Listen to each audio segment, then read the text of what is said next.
Well, hello everyone, and welcome to my Vinland Saga read-through, where I'm reading through Vinland Saga for the first time, and I am joined by Jarkey Bacon. Me! It's me! I'm back! Oh, it's amazing. And we're here for the final time. Crazy. Oh, it's so sad. It's so sad, Crazy, and I can't yes. believe we got here, my goodness, consistently every week. What are the odds? Man, this is the most consistent YouTubing I've ever done, ever. And it's Yeah. all because of Ari, folks, so big It's round all of because applause. of Bacon pushing me, getting me to read through this, consistently asking me True, my progress all the time, My goodness. I mean, to be fair, this whole collab thing is me just being like, hey, Kyle, you're actually going to make a video on time for once. Yeah, I'm going to true. motivate him. I can't believe it. But too bad the Uno reversal is that I'm not on time at the moment. Oh, don't Anyway, worry, we'll all get actually, it out. By the time this comes out, tomorrow at 7 p.m. GMT, loads of Vinland Saga videos should be releasing, provided it all goes well. So maybe this will age like milk or age like fine wine. So there should be a bunch of Vinland Saga content coming out, which is pretty awesome. Yep. So stay tuned for that. But today we're getting. Well, I guess today is Friday, and we're getting some discussion on the it's Friday. final few volumes. So what we're covering is volumes 25 and 26, and some chapters from whatever the unreleased next volume will be, which I'm assuming will be 27. And the chapters it's covering is 176 to 195, which is everything up to date so far. Now, in terms of what's covered, we get a 1-year time skip where we see an old leaf. We sail for Vinland, which involves landing on a snowy mountainous area.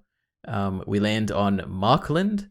We land north, a north part of Vinland, and then we find a house there, but then we sail down further and then land on the south part of Vinland that becomes the main village.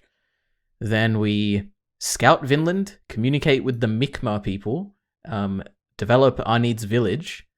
We get Hild hunting down a bear. We get Misc Pigwe confirming he has a future at the Vision base. Thank you. I watched everyone check out Bacon's pronunciation video for all these names, which may or may not be accurate. They've got a great tool online, which is called Mi'kmaq online, and I mean lots of the ways. So one interesting is that they're G's. Sometimes they're G's or K's. And what they actually mean, they mean a G with a K at the end of it. So Mi'kmaq.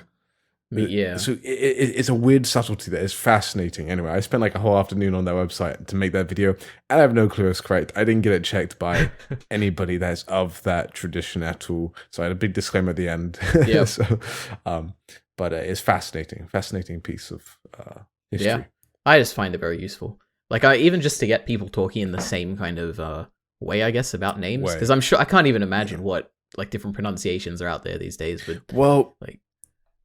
yeah, I mean, one of the big things here with the translation team, and I couldn't talk about it last time, is the fact that they've basically gone from Japanese katakana of this Mi'kmaq language, and then had to understand what Yukimura is trying to say in katakana. It's crazy, and then translate that to Mi'kmaq.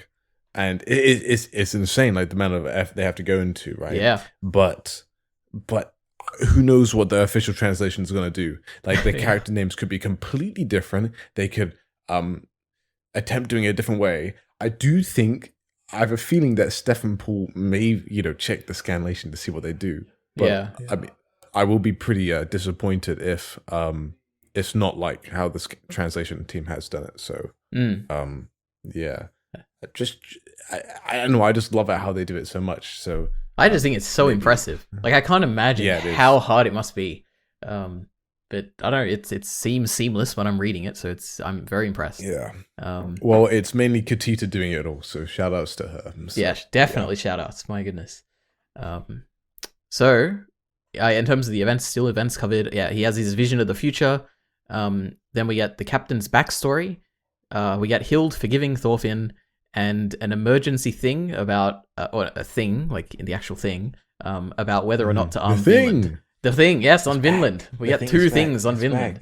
So many things. And then also, we get 2 half chapters. So we get like Thorfinn chasing down a big scary guy with a raven, and then we get Pioneer Ilvachan, which we'll have to talk about because I don't know what the hell that is. Oh, okay, yeah. Yeah, we'll get to that later. So both of them are. You don't have to worry about them. If you're confused, don't worry. Okay. Yeah, I'm very confused. Okay, that's so. In terms of overall thoughts, fantastic, Bacon. Another fantastic book. I think Vinland Saga is just on what a stride Vinland Saga is on right now. 3 like fantastic books in a row. I love it.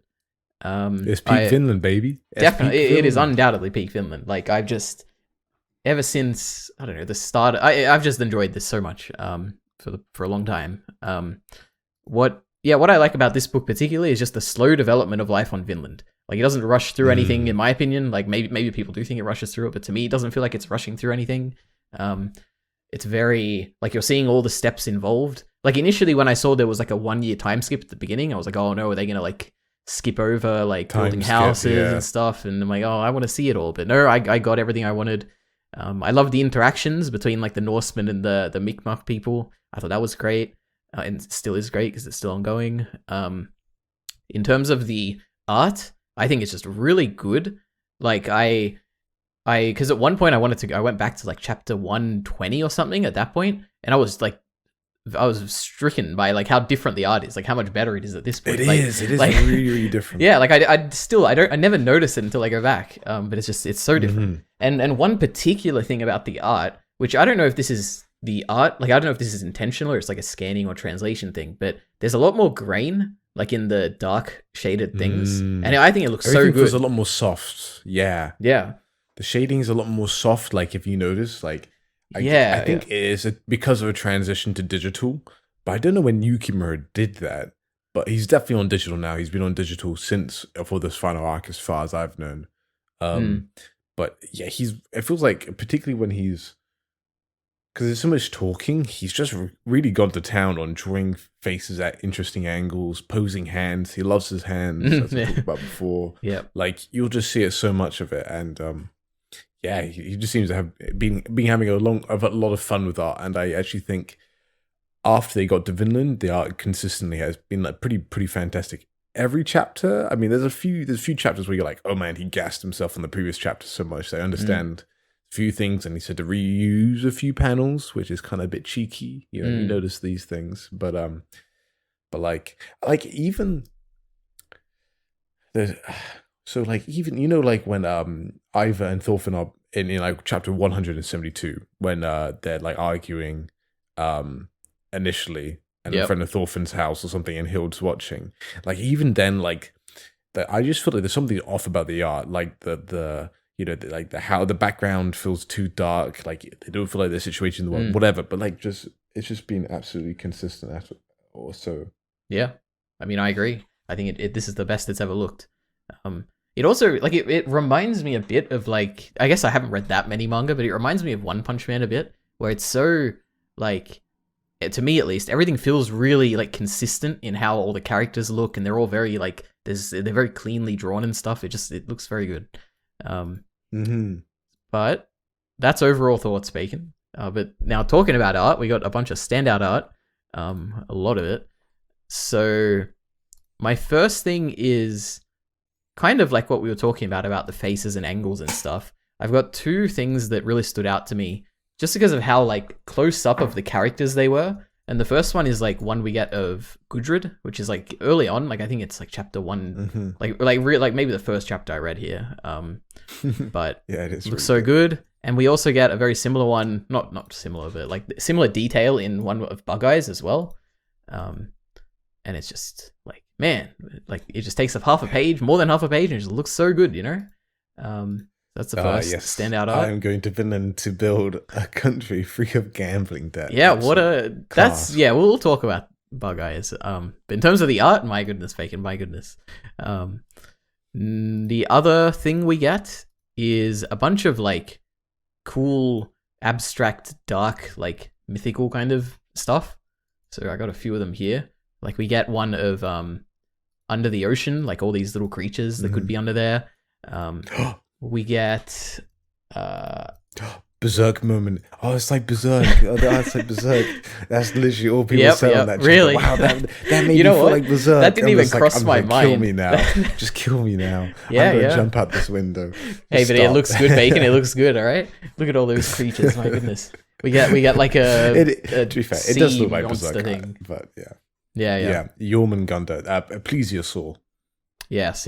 Yeah, actually, yeah. Interesting.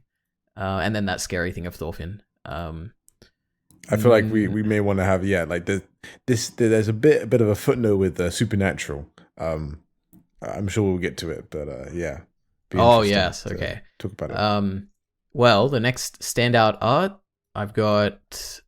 I mean, these are like terribly organized. I've also got this one. I think I'll just go separately, which is of. Oh no! What was the name of the Nisquajija? Right? Her dream. Okay, yeah, of her like dream of the sun burning her and everything. I just think it looks so cool. We get also of we also call her Nisqua as well. Like we forget the Juja because the Juja is Nisqua. Long. Nisqua. No, I like Nisquajija. Like how cool, you know? What a cool name. Yeah. What a cool character. They have apostrophes in their names. What is this? It's it's hard to write notes with that. It always confuses me. But yeah, it's crazy. Thank goodness Paul Moak has an easy name. He keeps it easy for us. And ironically, I think that's the only one I always forget. But the but the next standout art is when Nisqua or Nisquaj runs into Cordelia. It just looks so good. It's just the detail and the shading, and it's just I love that. But I also love this because it's like a representation, like the contrast of like Nisquajija is picturing her as this scary person because she's massive, right? And and she's like, this is terrifying, like this big beast, and that's kind of how she's drawn. But then you look at the actual expression of what she's saying, you're like, oh, that's like the super Cordelia, but that's just how she views her. Anyway, it's quite interesting, that chapter. Like it's framed at a low angle and stuff. Like it's very I love that very chapter. Haunting. Another standout. There's so many, but another standout art is Hild meeting the god of the forest, and we see this humanoid bear-looking thing. It looks so good. I don't know what else to say. It's like someone came from the furry convention or something like that. They're pretty much. It's great. And then I've got a bunch of art, all from Hild forgiving Thorfinn. Just a bunch of like the first one where you get that full page of her essentially saying "I forgive you," and it's great. A lot of detail. You get that like dark shading at the back of Thorfinn's head. It's so good. Clouds in the sky. We get the one after it of Thorfinn like breaking down, crying in shock of like, oh, what's happening? What do I do? Like you're just breaking down, crying. The classic. It's so cool. It's like that Gudrun panel you liked all the way back in Book 8. It is. Like looking up at the stars. Yeah. Quite cool. I love it when they do that. And then the other one, which is the Hild kind of like grasping his hands or clasping his hands, I guess. And it's like split with the top and the bottom.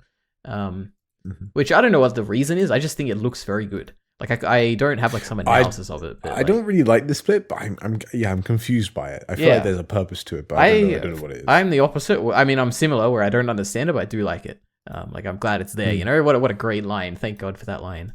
And then the final one, which is just a very similar one to the first one, where you got Thorfinn bent over and Hild like patting him on the back and being like, "I forgive you, son." Great. So much great standout art. So the first thing to talk about is very brief, I think, which is the section at the beginning of this book, quote unquote, not really a book, where they're arriving on Greenland. And I think it's brief and it's at the beginning because I do have a bit of criticism here, which is very unique. You know, I don't have that much criticism going through these videos. But so okay, we essentially. I'm here. Oh boy, yeah. I hope you can turn me around on this. Well, we'll see. So yeah, essentially this volume opens with a time skip, and we get an old leaf, which was surprising, very surprising, honestly. And he gives Thorfinn his pipe, which is very emotional. Like that really got to me. Like that same pipe he had all the way back in the prologue. And Thorfinn gets this cool, not vision. Like he essentially sees his three father figures. In Asklad, Leaf, and Thor's. It's a cool piece of art. So I like all that.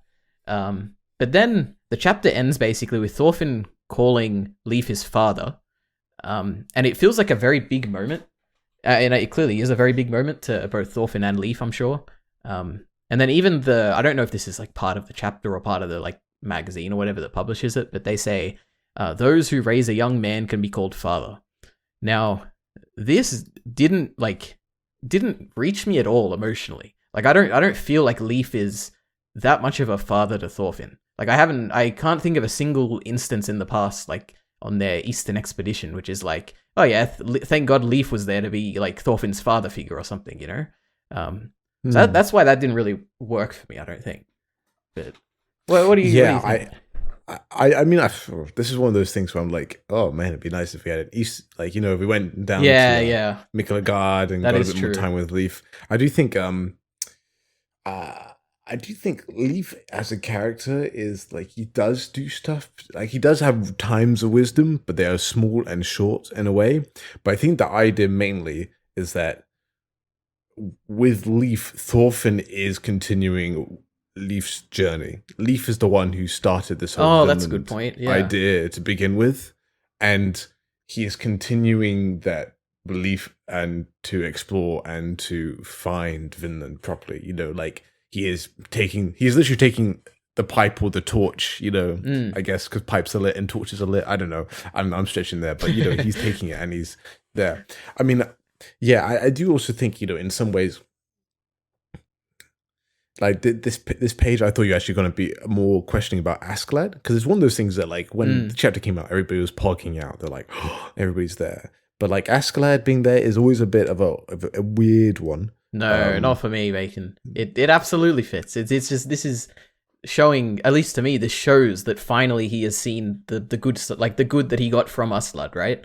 Like, initially when he was fighting Garm and he saw what he learned from Askeladd, he reacted negatively, right? But I feel like, to me, this is just like him, ever since that moment, just finally reflecting on it and realizing that there was good in Askeladd, and he did raise him in a way. To me, it works really well. Yeah, well, I didn't have any qualms with it. I was just saying some people would, but yeah, that's an interesting reading. I was thinking more is because Thorfinn did what Askeladd would have wanted him to do, and finally succeeded, you know, in becoming better than his fathers. He's going further than both of them. He is, and he's not being like Askeladd and succumbing to the Viking way, succumbing to vengeance and being stuck in the pit, being stuck in Valhalla, basically, you know, and he's being able to climb out, and that's what Askeladd is proud about. Like that final speech he gave, like his dying speech. No, that's great. Sure. Yeah, I think also the father thing is a bit weird, because it's like, before that chapter I never really considered Leaf to be a father figure, but then after that I think that makes sense. But it could also be a weird translation thing. Maybe it's not, but it almost feels like father doesn't feel like the right word in English for it, but in a way it is. And I mean, fatherhood's a big thing with Vinland Saga, so yeah, it is interesting. Yeah.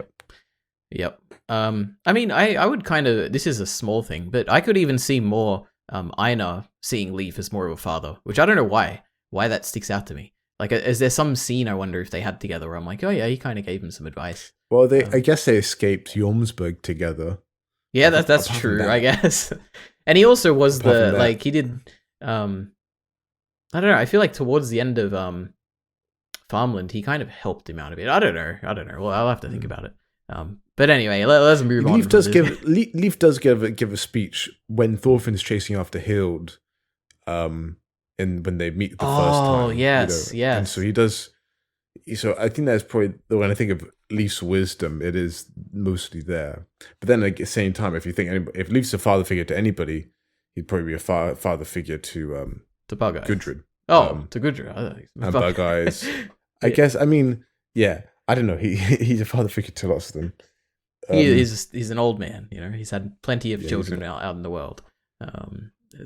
Figurative children. Forms, So, Bacon, talking about Bug Eyes, he decides to go to Vinland, which I just don't understand. Like, why last book did he didn't want to? I mean, I guess like in a character sense, I get why he wants to go, like with the whole like what we talked about before with the gambling or whatever. But like, I don't understand like why last book make him not want to go. You know, I don't know, in like a meta perspective. Like he didn't want to go, and now he wants to go, and I just don't. It seems kind of weird to go back on that. But yeah, I feel like Bug Eyes is going on a character arc finally in Vinland, and well, at the time it is confusing because you're like, hang on, wait, they just said that he wasn't here, and then he turns up the next chapter and he is here, and it's played off as a joke, which I do like. I do find the joke funny. The whole like Buggy Wuggy and him going. Oh, like, I love that. like when he's like laughing his face off when he's like, you know, casting the die and all this stuff. But I think it is also another thing where you're like, Bug Eyes is probably gonna maybe in Miklagard he was going to get more focus, because I think when you think about it in Miklagard or in Constantinople, if they went to Greece, this is trading. Bug Eyes knows how to trade. He's cynical. He's able to barter. That's where he's going to show himself up. And he's got a lot of gold. And maybe he was going to have some thing there, right? And like, he's always been very much more materialistic and grounded and of the world than everybody else on the shipping crew, right? He's just there because he loves Leaf and he wants to be there for him. But he doesn't have any like ideological commitment to Vinland. Really, like even Hild, who isn't there for Vinland, she's there because she's ideologically committed to kill Thorfinn and keep him to his agreement with her. So Bug Eyes is always the weird one because he's incredibly pragmatic and he doesn't really have much of a moral backbone. So in a way, yeah, it's weird for him to go to Vinland. I mean, and so in some ways, I do feel like they kind of probably. I just kind of be like, oh, he's a joke character. Well, let's make a bit of a joke that he does this thing and then he comes back. And get him going to Vinland because he does have an important role in Vinland, which is interesting. Yeah, true. And so, in retrospect, I'm much more forgiving on it because it is like just a short moment. So, but yeah, I agree. It's a short moment. But no, I mean, I don't think you're wrong in that. And I think at this point, people are like. This is where people kind of start being like, "Oh, like Vinland Saga's fallen off," kind of because they rushed Halfdan's development. You know, the Deus Ex marking as that, and then Bug Eyes is Whiplash, and I mean we have a good chapter here with Thorfinn and Leaf, but then it's like So we're still in kind of the fallout of I think just the fact that he has been such a comedy based character, that's why it doesn't actually bother me at this point. Like, if it was any other character and they, like, last book they didn't want to go, now they want to go suddenly, I'd be like, this is actual, like, it bothers me a bit. But, I don't know, it's just a weird, like, criticism thing, but it's fine. It is weird. Dare I say the dreaded words. It feels a little rushed. Oh, my goodness. The fact that it's in, you know, I mean, I like how, you know, him with Nisquadrijo now and pairing up and doing stuff. What a dynamic. I mean, he is, you know, because he is someone of the world, he is probably the best at communicating. It's showing that he's good at something. He's being taken seriously by the narrative. And the final page you saw him coming back with El Nu in their big thing conversation, and his face is hilarious. I love it so much. You know, so they're getting there. Bug Eyes, like, I mean, when I made my tier list in Bug Eyes section, I think this is before when was this? I did probably went around about a chapter 180. I was like, I just wish they made Bug Eyes a bit more serious so I could take him more seriously. It's fine for him to do jokes. I'm happy for that. But I want, you know, for me to like him more, I need something more serious about him. And since Yukimura's kept my wishes, which is great.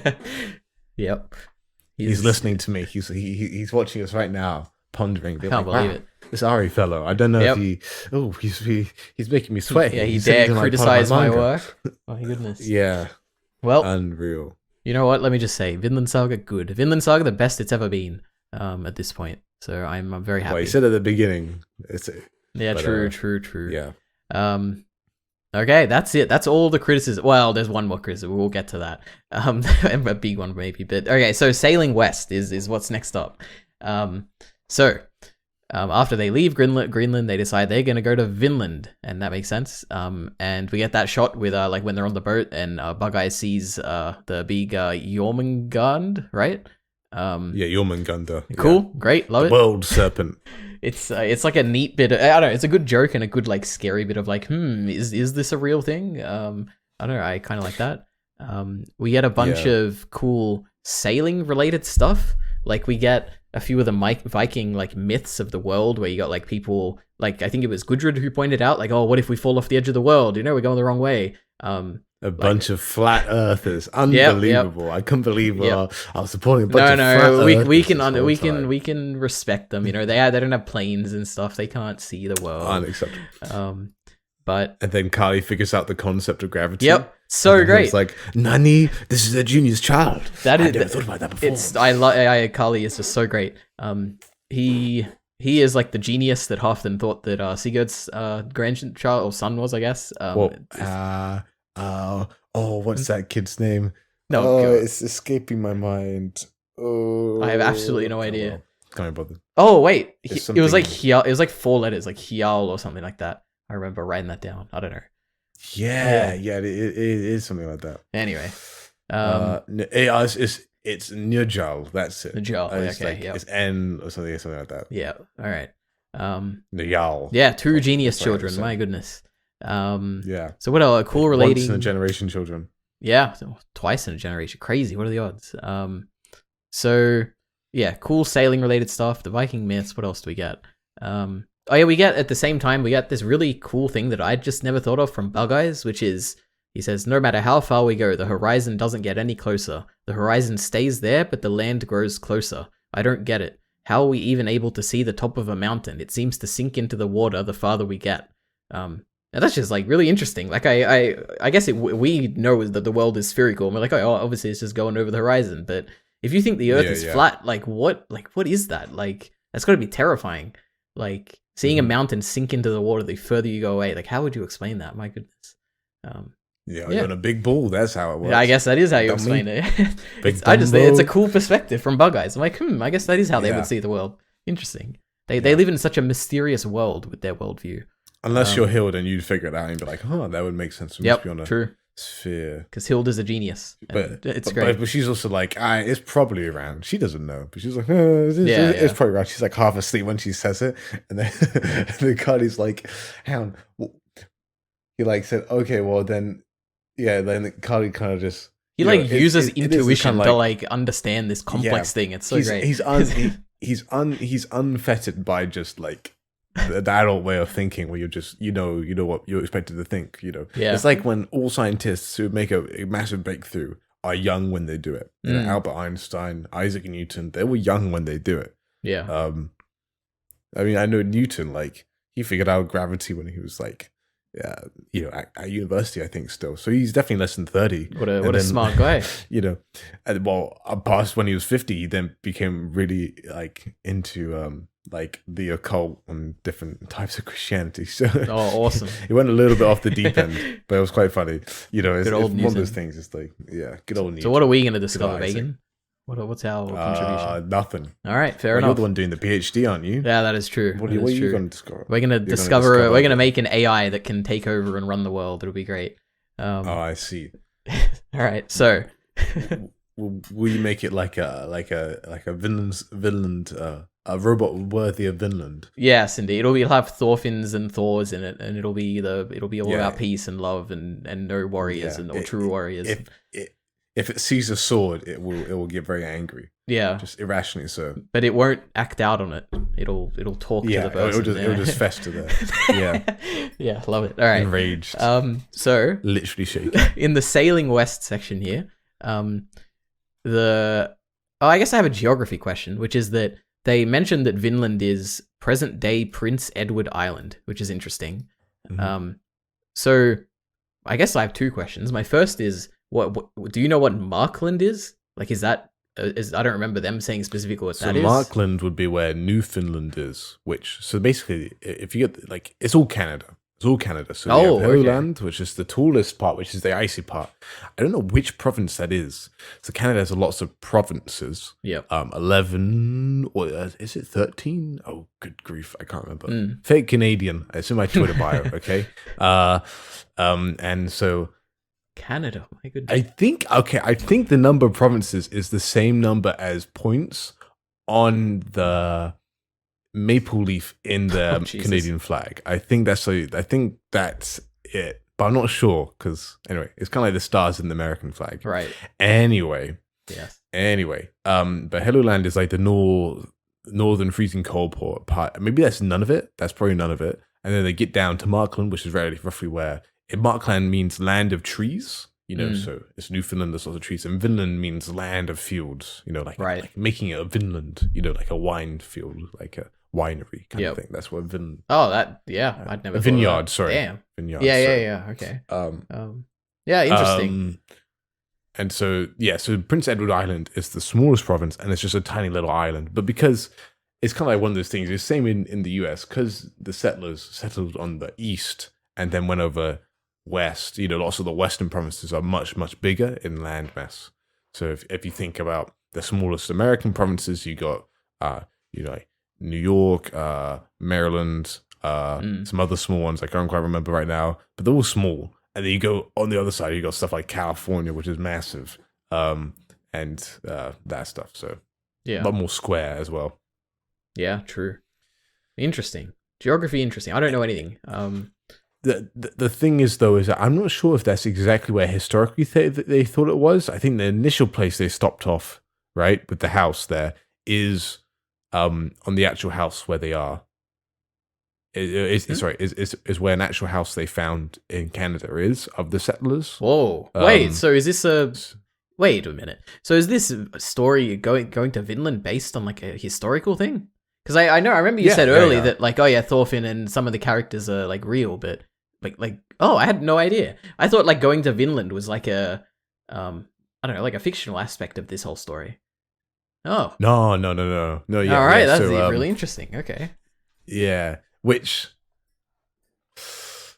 I mean, so like for example, like Thorfinn historically married a woman called Gudrid. Oh wow! Just like in Vinland Saga.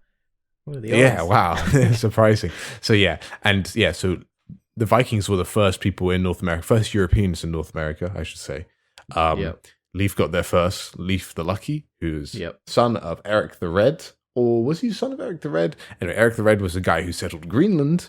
And as in Thorfinn Karlsefni, here's a Wikipedia page. Yeah, he went there. If you want to see how it ends, no. Well, I mean, if you know anything about history, right, you can probably kind of guess. You know what? I don't actually know that much. We'll talk about it in the predictions, I think. Yeah. Well, I mean, that's the kind of question, because most people in the community knows the history. Like, is Yukimura going historical or ahistorical? Yeah, How's it that's going to be interesting. Damn, I didn't even know it was historical. Example, I'm going to have to look this up. Yeah, go ahead. Like for example, if Canute turns up in Vinland, that would be very ahistorical. Okay. And people, I think most people are wanting a historical ending. Like, we know what, like the rough historical beats hit out. But then Yukimura will fill in the gaps like he has been, basically. So, anyway. Interesting. Okay. Oh, you know what? Yeah, okay. In the predictions, I want to I'll give you my predictions, and then you can tell me like roughly what the historical kind of thing is, I guess. Okay. Because I have no idea. Oh boy. All right. Yeah. Okay. So, my last point in the sailing west section is about how just the fact that they initially arrive on that like northern Vinland kind of thing, and they find that house that's there. And they find that even Vinland is like tainted by war, and I just thought that was really interesting. Like, you don't have to do that. I mean, maybe you have to if it's historical, but like it's you don't have to do it in the story.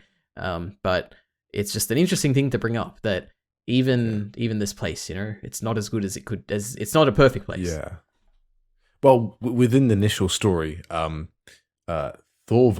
which was Leif's, or was it? Was it Leif's brother or Gudrid's first?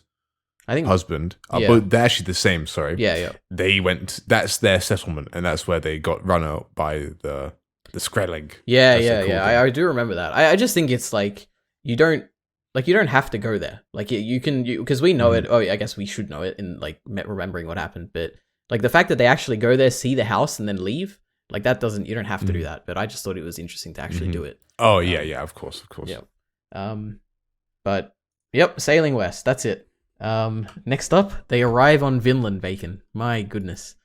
So, on arriving on Vinland, Thorfinn sets 5 requirements for suitable land for cultivation.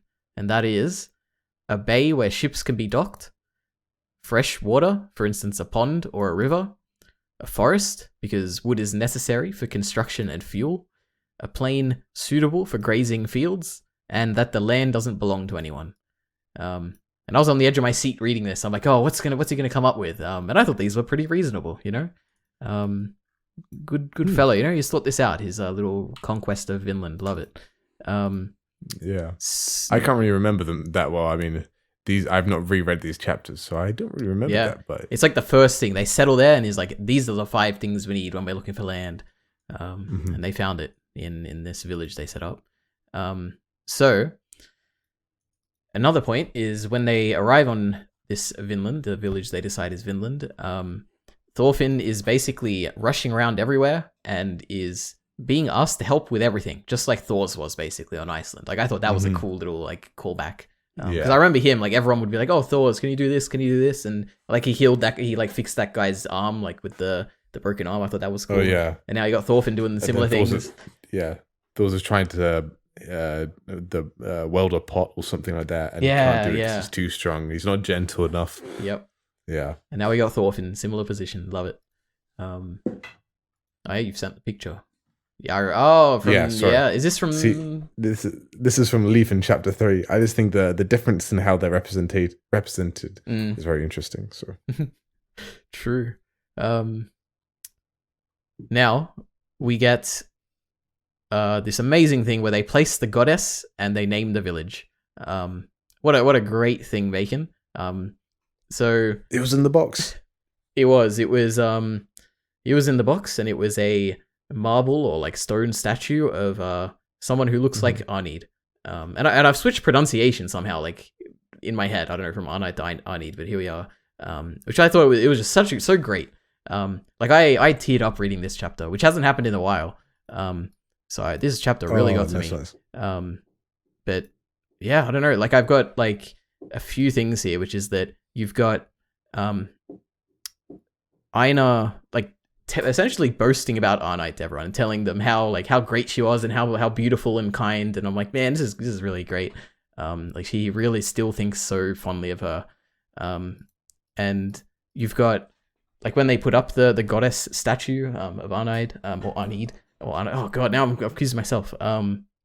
You have everyone like greeting her in this just fantastic. Like this is the page that I think really got to me. Where everyone is greeting this statue somewhat because they think it's a real person. And you got like Thorfinn smiling and then Einar crying, and it's just perfect. Man, like that contrast at the bottom there, it just works so well for me. I don't know why. I looked at it like, man, these poor men, they've been through so much, but they're happy. This symbolic gesture of happiness. Oh man, so good. And more on this. We also get I guess my last point on this is that we get time at the end of this chapter. We get time passing, and then the village slowly and like naturally, and no one like forces it, but it becomes called Arnid's village. And I thought that was really cute. And we get this fantastic passing of time page where you're just essentially seeing people greeting the statue and like saying hi and everything. And what I really like, which hopefully you can see it, but at the bottom you've got like the kids playing with her, and you got that little girl just sitting next to her. Just like it works so well. Like just seeing a little girl who probably sees this goddess as like, I don't know, like a friendly kind of figure over the village and just sitting next to her. I think that's really cute. Fantastic. So that's all. That's everything I got out of my way. What do you want to say about all this? Anything you want to talk about? Yeah, I think it's interesting because in some ways you may think, oh, that's a bit exaggerating that they'd be this happy about it, but it is like, to them, they've never seen like marble stone carved thing ever before. It is actually incredible. So it is very lovely. Yeah. Good job. Like I could imagine them thinking that there's a soul in this thing, you know, how detailed it is and everything. And even if they don't, like, just as a symbolic thing, it's just as a reader, it really gets to me. So yeah, good stuff. I guess the other thing I've got is that in like I've got a bunch of mixed feel. At least I do when I'm reading this, which is that I'm sad for Arnid and I'm sad for Einar, but at the same time I'm happy for Einar and I'm happy for Thorfinn. Like that they like I'm sad because she died and she didn't get to come here, but at the same time they lived out the dream that they promised to her, and it really works. So good stuff. And this definitely pushes up my like appreciation for Arnie a lot. So we'll see about that in the tier list. But great, I like her a lot more because of this, you know. But other than that, we are what section are we? We're in the arriving on Vinland section.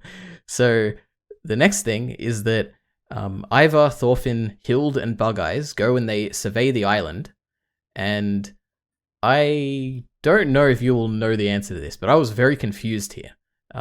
Firstly, do you know what chapter I'm talking about where they're essentially going around? 182? I don't know the number, but do you like the context of like they're sailing? Yeah. So at one point, it's all that dark, right? It's darkness. And, yeah, it is darkness. And then Bug Eye starts off by being like, "Oh, it's definitely an island because of the currents or something." Yep. Big brains. Cool. But what confuses me is towards the end of the chapter, Thorfinn basically he says to Bug Eyes, but actually, a man like you may be more terrifying than Eyvar. If you were to start a war you despised, like King Canute, you'll be strong, very strong. I pray that there are no warriors like that on this island. I don't understand that at all. Do you have any idea what that is referring to? Yeah, well, this is one of those things where it's like, we wait a whole month, we get 18 pages or something like that. It was like a tiny page count, maybe even 16. And then everybody's complaining because like they just have a conversation. Oh, no, I love the conversation. I just don't understand it. But it's great in like when you're waiting for a whole month. Yeah, like, I'm sure. What is going on here? Yeah. And so, but it's one of those things that is being developed. But as far as I can tell, like the person who's the most dangerous man, which is the name of the chapter, the most dangerous man, is someone who hates war but still, still uses it anyway, like a tool. And that's what it is weird because it feels like this is like the closest thing we've got to not like a lack of endorsement from Canute, and I think that makes a little bit of sense, particularly after the Baltic Sea. Like you see, you end the farmland and you're like, okay, Canute's doing all this great stuff. And then you look in the Baltic Sea and you're just like, well, this is completely pointless. I mean, I guess he is killing warriors, but he's also hurting, normal residents and stuff. So it is conflicting. But Canute hates war, but he uses it because he's ideologically, he's taking like a consequential calculus that is better to have like having bad war now will result in a better future, therefore it's justified, and that's what makes him dangerous, because he will go to any lengths because of his motivation and ideology to keep on perpetuating war because he thinks it's for the greater good. And that's kind of like, but Ivar's different because Ivar transparently is, I love war, I want to fight in it, and he's very like predictable, but he's more obvious that he'll fight in war and he likes war because he does actually like war. So that's really interesting. But he will fight one battle, but he won't keep on going to the next battle, to the next battle in a grand scheme of like things, there's a satisfaction in his war, whereas for someone like Canute, there's no satisfaction in it, and because of that, he will try and get everything done. Like he will do things his way and do whatever needs to be done, and it's it's I don't want to go like too far and be like it's Machiavellian, where like the ends justify the means. Yeah. And but in a way it does, and I mean it is a bit of a basic approach. So when it comes to ethics, like Thorfinn's taking a much more deontological approach, which is just a fancy term for like within itself the act is bad. So murdering's not bad because you kill someone. Murdering is bad because murdering is bad. Just within the act itself is inherently bad. That's like a characteristic of that act. Well, Canute's maybe taking more of a consequentialist thing that like something would be like utilitarianism, for example, where committing murder is bad because you're causing pain and suffering. And that's not just to the person who's dying, but also to all the people around him that dies. And like and it's kind of like the consequences. That's how you judge an act, whether it's good or bad, not whether principally it's good or bad. I mean that like ethical philosophy is a lot more complicated than that. I really boiled it down. I've had very little formal education in the subject. I've just done my last 2 years of high school in that basically. But well, no, a bit more than that. But anyway, I haven't gone to like university for it at least. But that's the idea, and I think that's what Thorfinn's getting at, where he's saying that someone like Bug Eyes, who's not a courageous man, not a man who would fight a war because he likes it for the sport of it, but Bug Eyes could find a way, as we've talked before. Bug Eyes is very pragmatic in justifying that war because, hey, this war is needed because for whatever reason, right? And he could talk about a greater reason that we just need the war. While Thorfinn principally is like, no war, none at all. We are not doing that, no matter what, right? Yeah. That is out of the question, and he may be thinking of a certain character that could fulfill on this island that dangerous man role. There's maybe two of them I can think of that. So when this chapter came out, I was like, okay, well, this means this is who we're looking out for. We're looking out for that fits this description of a dangerous man. Yep. And I'm not sure who. Do you think you can guess who I'm thinking of? Because I don't want to jump the gun and who you're thinking of. So someone. Yeah. Okay.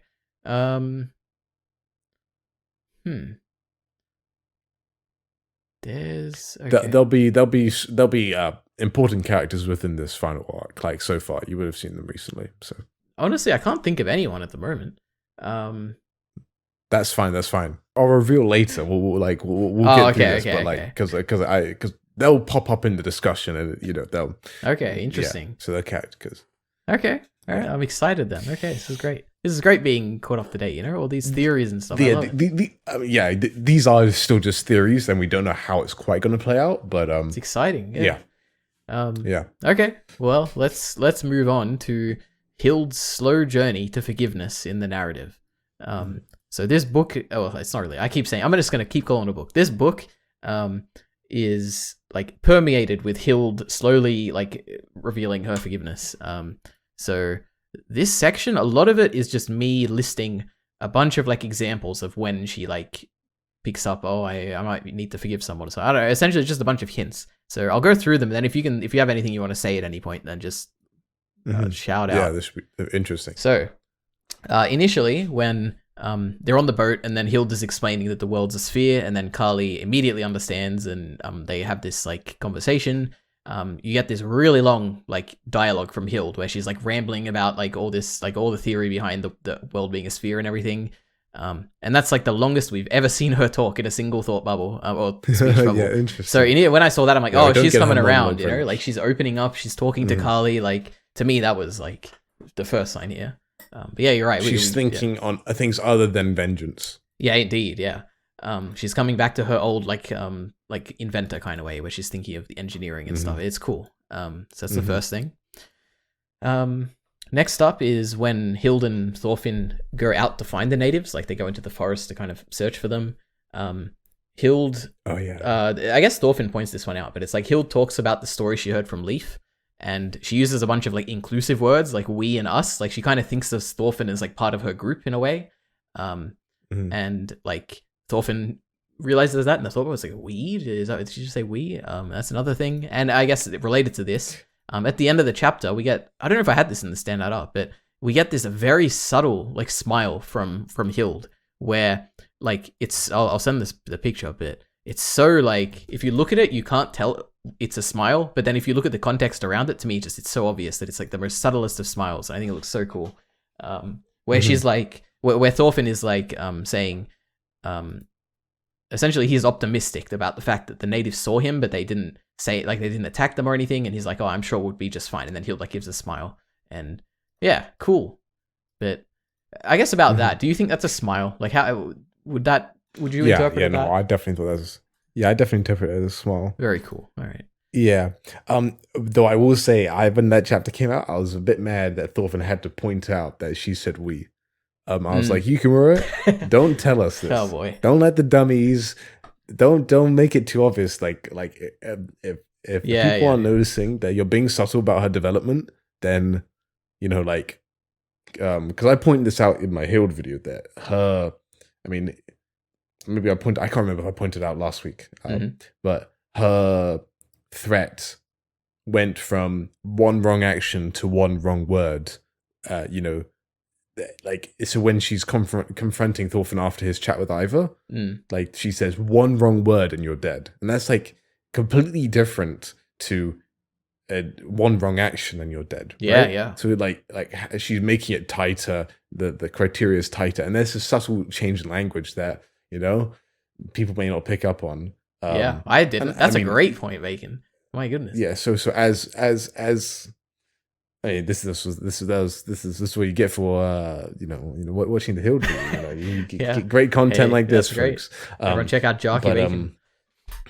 Oh yes, please do. But yeah, this is one of those moments where I'm like, Yukimura had to make a judgment call. Maybe he had to fill out a page, but like I fill out a little panel or something. But yeah, I was like, come on, Yukimura, you don't have to make it so obvious. But yeah, it's fine. It was a lovely moment, and people really like it when like the beautiful scenery and him drawing the forests and like just like listening to the birds and as they're singing and like the sounds of the forests. And as we'll probably talk about later, the forest is an interesting it is thing, and I'm sure you could tie into Attack on Titan somehow. So that's a great. I didn't even consider that, but yeah. So next up, we get Hild helping around the village. She's I don't know, but helping out with a bunch of building and stuff. And the one that really stood out to me is the fact that she's the one that chisels the top of the rock for placing the Arnid statue. Oh yeah, true. It's like essentially every time I saw Hild do something for the village, like the tiniest thing, I was just so happy. I'm like, man, look at her, she's blending in. She has to do like the tiniest thing, and I'll just be so proud of her and so happy and gleeful. So great. It's cool. Yeah, it's cool. Yep. So next up we get so this is kind of a meta thing, but we get Thorfinn and Carly having a father-son conversation, which was so great, like the first one we've ever gotten, talking about forgiveness and how like some things can be fixed with time and apologies, but some things can't. And I don't know, it's not really, it's just, firstly, it's a cool conversation, like on its own right. Like I really liked seeing those two characters talk for the first time, I think. And yeah, Carly's really come into his own. Oh, absolutely, yeah. And then at the end where Carly tells Thorfinn, like, oh, just apologize a lot. Like the simple mind of a child, as Yoda would say. Great. But to me, that's like, oh, it's hinting at, forgiveness. Like, eventually it's really, Hild's going to get there. So next up is the fact that I think this might all come from, or maybe it's not even from her chapter at the end, but she's teaching the kids things, basically. And she's starting to get used to living with people. I think it's she talks about this in the chapter of it's the forest. 188. Yeah, this is when she's in the forest. Yeah. With the bear. So yeah, she's teaching people. She's starting to get used to living with them. And particularly, she says, I'll take Carly hunting when he gets older. Which is such like that's a big thing. Like she didn't just say, oh, I'll take the kids hunting. She said Carly. Like it's like she's developing like a relationship with Thorfinn's family. Wholesome moment. Yeah, so great. Now, Hild meets the god of the forest. So I mean, there's two interpretations. I'm going to talk about the interpretation I think is the one that I like, which is that Hild is having a dream based on the things that she's been experiencing around her and all the thoughts that's been concerning her about all this forgiveness. Just like all real life dreams do, right? Like you dream about the things that worry you and the things that you experience in life. It's pretty straightforward, I think, which is that she, essentially this god of the forest, a Mi'kmaq looking person wearing a bear head. He comes in and is like, why didn't you kill the bear? And she essentially, she should hate the bears, right? Just like she hates Thorfinn because the bear killed her master. But instead she doesn't, and she says that like, that was a long time ago. And she's like passed on from her hatred of the bear. And like, to me, this is just obviously it's her, like it's a dream that's reflecting her almost conscious, but not fully conscious, fact that like she no longer hates Thorfinn. Like that hatred has burnt out, and she's not fully aware of it yet, but this dream is like, it's invaded her mind, and it's subconsciously she's thinking about it, and now it's finally getting towards that point where she's finally become aware of it. So that's one interpretation. But what do you think about this bear, this god of the forest? Yeah, so I mean, I think when reading that chapter, most people, when it came out, would definitely agree with you, and I think most people still are inclined to believe you because it is pretty obvious that she's going asleep and stuff. Yep. The bear character does seem to be a reference to Muowin, which this is just my theory. That's a reference to Muirwin, which is like a mother bear spirit in the Mi'kmaq culture. So it makes sense that, Yukimura is doing a lot of small references and stuff, not just to the supernatural stuff, but also to parts of real history, and we're not sure how it's exactly going to play out. Because there's lots of different accounts that do conflict with each other a little bit on how the time on Vinland went. And one of them, like, for example, just to go back here, one of them was like they gave them, like, the Mi'kmaq people cheese as a gift, or the native people cheese in real life, and the native people got sick of it, and then they thought they were poisoning them or something, right? And that kind of hurts their relationships. But in this, it doesn't hurt their relationship. It's like a starting anew, as Thorfinn's going out there, and, like, giving them a gift of food and stuff, as well as a knife, I think. So, anyway, there's small things like that. I mean, Yukimura, apart from the big one, which we'll get to, has always left room to interpret this how you would like it. With like bug guys falling off the ship. With the Ormungandr, you're like, is it a dream? Is it not a dream? Yeah, like, did he hit his head? That is a dream if you want to, right? Even with Askeladd and seeing him in farmland or stuff like that, or Hild feeling her hunting master and her father Sven's head, rest their hands on her shoulder, and Sven's head. Like these ghosts are consistent in Vinland Saga, but they're never outright confirmed to be real. So yeah. Well, there's also another interpretation that is just a real person, Bacon. Wearing a head, which I guess that makes sense as well. Oh, true. Like, true. It could because he's dressed up as, like, he's wearing the outfit of the Mi'kmaq people, right? So it could just be some I don't know guy. Who it would be. No, I mean, it might not even be part of their tribe. Like, it could just be. Do you even call it a tribe? Like, what is their, like? I don't even know what their group would be called. Yeah, so I mean, the politics is interesting, but you've got different tribes of the Elnu people. Which is what the translation team calls them. They speak Mi'kmaq. I don't think we call them the Mi'kmaq people. Okay. Even though in real life, I think there is a Mi'kmaq people. So it's a bit confusing, but within Vinland Saga itself, they call them the Elnu, which is just another term for the Mi'kmaq people. Yeah. Okay. I don't think it matters too much, but there are different tribes that, would be different people. And so, for example, Sagamore Gipi, the Sagamore is the leader of their one tribe, but there are multiple tribes that adhere to a higher structure, I think.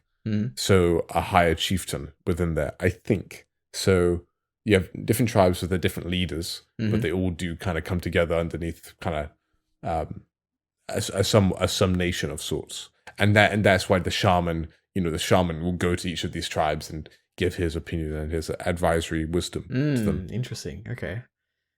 Yeah, well, that's cool. I don't know anything about it. I read a Wikipedia page on it one time when looking up all that stuff, so I can't quite remember too well, but if you look up the word Sagamore, like if you go to my thing, and I probably put it in the description, you can see what Sagamore is and read about that if you want to. Cool.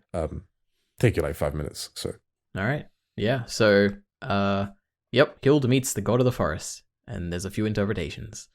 Next up, in her journey for forgiveness in this book, I guess this is the big point, which is that she builds the wheat grinding machine, and everyone praises her for it, which is fantastic. And she, like, blushes, and it's like, oh, everyone's praising me. And then Bacon, when she's casually eating a piece of bread that she's worked hand in hand with her enemy to make, she finally takes down her headband, that she, like, marks her as a hunter, and she forgives Thorfinn, and it's so great. And she's like, hanging on to the rage is pointless, and she finally forgives him. And I like this so much, Bacon. This is one of my favorite, like, moments in the whole story. But yeah, that's really it. It's just so good the way it's executed. Good. I love I just love the bread as well. Like, she's eating a bread, and then they're making the bread. It's fantastic. Now, unless you have anything to say on that, there is one more point about her journey here. So, okay, go ahead. All right. Well, I think it's just the fact that this forgiveness is a big deal for Hild, but it's a massive deal for Thorfinn, right? Because it's finally acknowledgement that, like, after all the things he's done, and he feels so terrible about himself, but for the first time, or not the first time, but this is a big deal where he's finally receiving this message, I guess, in a way that he's not a lost cause. Like he's not evil. He doesn't have to hate himself forever. Hild is finally, he's forgiven him. It's a step in the right direction where it's like it's not a hopeless cause. Like he might not have to have his nightmares as often anymore, you know? I mean that's an interesting thing. I don't know if we haven't seen any nightmares, but like be interesting if they come back for sure. So yep. And then also another small point to point out on this is the fact that like the chapter opens with it saying that Thorfinn is 27. Like they make a big point of it.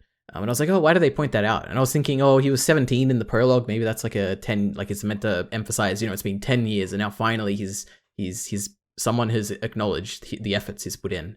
But I don't know, it's something I just interpreted something like that. It's not exactly 10 years. Like I went and did the math and everything. It's like 9 and 9.5 or something. But I think it's just to show how far he's coming. Like we've skipped a lot of time, you know, like recently we had a 2-year time skip. And so past after Bodok Sea War. And then, after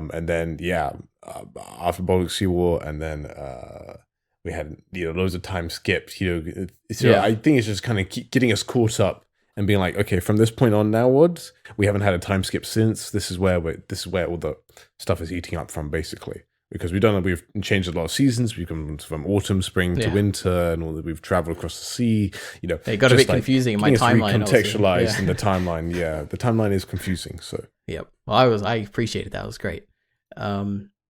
So, I guess the final point for Hild is the fact that after forgiving Thorfinn, she's now a great asset. You know, she's smart. She's very helpful in this conversation. Fantastic. Hild, what a character. So that's it for Hild, especially her journey and forgiveness. Next up is the Mi'kmaq people, basically. Just talking all about them, because they obviously have a big part of this story, right? Like half this book is probably about them. I guess my first point is what we talked about before, which is about just the translation. Like, well done on the translation, my goodness.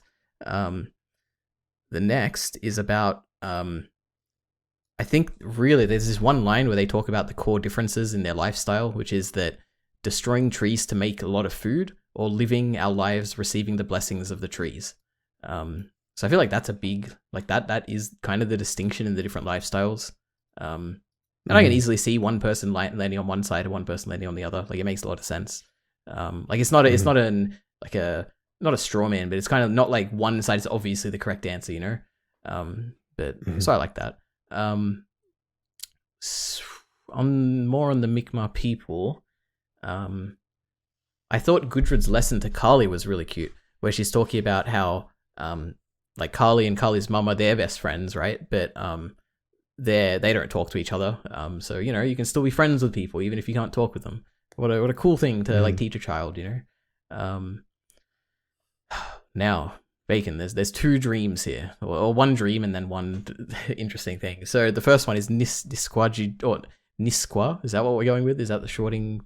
Either Nisquajija. That's what I'm going. Nisquajija. She has a dream where the world becomes stone and sand, and the sun grows bigger and burns her until she turns into ash and is carried away by the wind.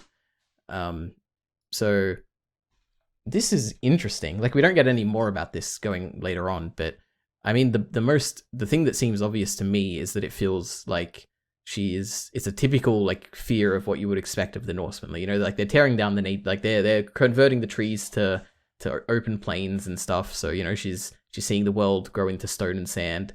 And then maybe the sun is like related to the nuclear explosion that we saw in the future. So I think essentially what I take from this is that it's just her fear of nature's revenge in a way, maybe. I don't know. Yeah, well, I remember when the shaman is first introduced, he talks about how the old Norse people, when they first met them, they burnt a lot of trees down. Yep. I mean, they burnt down trees to make room for fields, of course, and you know, ash makes a good fertilizer, I think. Yeah, so, that was really cool. Yeah. And so it's interesting, you know, like from the ashes, something will rise. You know, the Gundus and will rise. So do you think this dream is a positive dream or a negative one? No. I think it's a negative dream, and I think it's a reference to the nuclear explosion. Right. Okay. I think that's the most obvious interpretation. It could be other things, but that's what causes Misc to go on his journey, and it all climaxes with the nuclear bomb. So yeah. Okay, we got to talk about Misc Pigware. He sees yeah, that guy. The guy with white hair now. We see that he sees a distorted view of the future. God, I have a lot. I have a lot of thoughts. I don't even know how to express my thoughts on this, but this was your extra critique, right? Yeah, like this is like. I'm interested to see where this goes because it will determine a lot of my thoughts on Vinland Saga as a whole. But so he sees a vision of the future, but I mean it's clearly a very biased and one point of view of the future because he only sees the bad, and he has no optimism of anything. Like he doesn't take anything good from this. So it's weird. Like I love, firstly, putting aside any story related things, I think I just love the presentation of this. Like this is amazing. Like to just see this, like as its own story. Like it's just, I'm assuming this is the chapter you were talking about as like its own story kind of thing. Is that? The one that I sent my uncle. Yeah. Yeah. Because it feels like it's a cool, like self-contained kind of story where it's this man in the past seeing the future and all the terrible things that will happen. It is really powerful. Like just him getting eviscerated at the end. Yeah. And him seeing his people destroyed. Like, like I feel like a lot of people were conflicted about it. But your critique is interesting. So far, from what I gather, you feel like it's too negative. Is that correct? So, it's weird.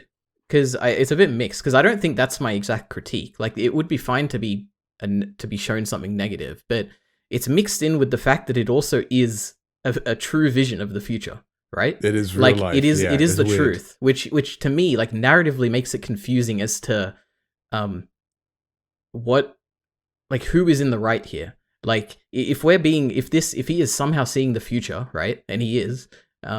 Does that somehow prove that he is in the right here, where he is being given by some deity, some vision of the future, and that Thorfinn and his people are evil, like in a way, because they are defying these actual spirits in this world. Like what?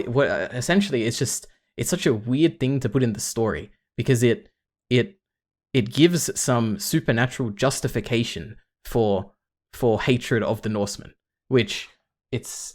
Like I don't know where this is gonna go, and like are we meant to see this as like a true thing? Like are we meant to see that the Norsemen are bad because they are definitely presented as bad by like whatever supernatural god is like showing this to him? Like it's so weird to me. So you don't have an issue that it's supernatural? Well, not really. I mean, I think it's the fact that it's supernatural. Kind of contributes, like if it wasn't supernatural, like if this was like if we weren't seeing a true history of the world, then I think I'd be fine with it. But the fact that we're seeing it feels like an outside authority. It kind of feels like that someone is giving this man a distorted view of the world, and like I can't really explain it, but it just doesn't. Okay. It bothers me somehow. I think I have a fix for you. Okay. Because I don't think your problem is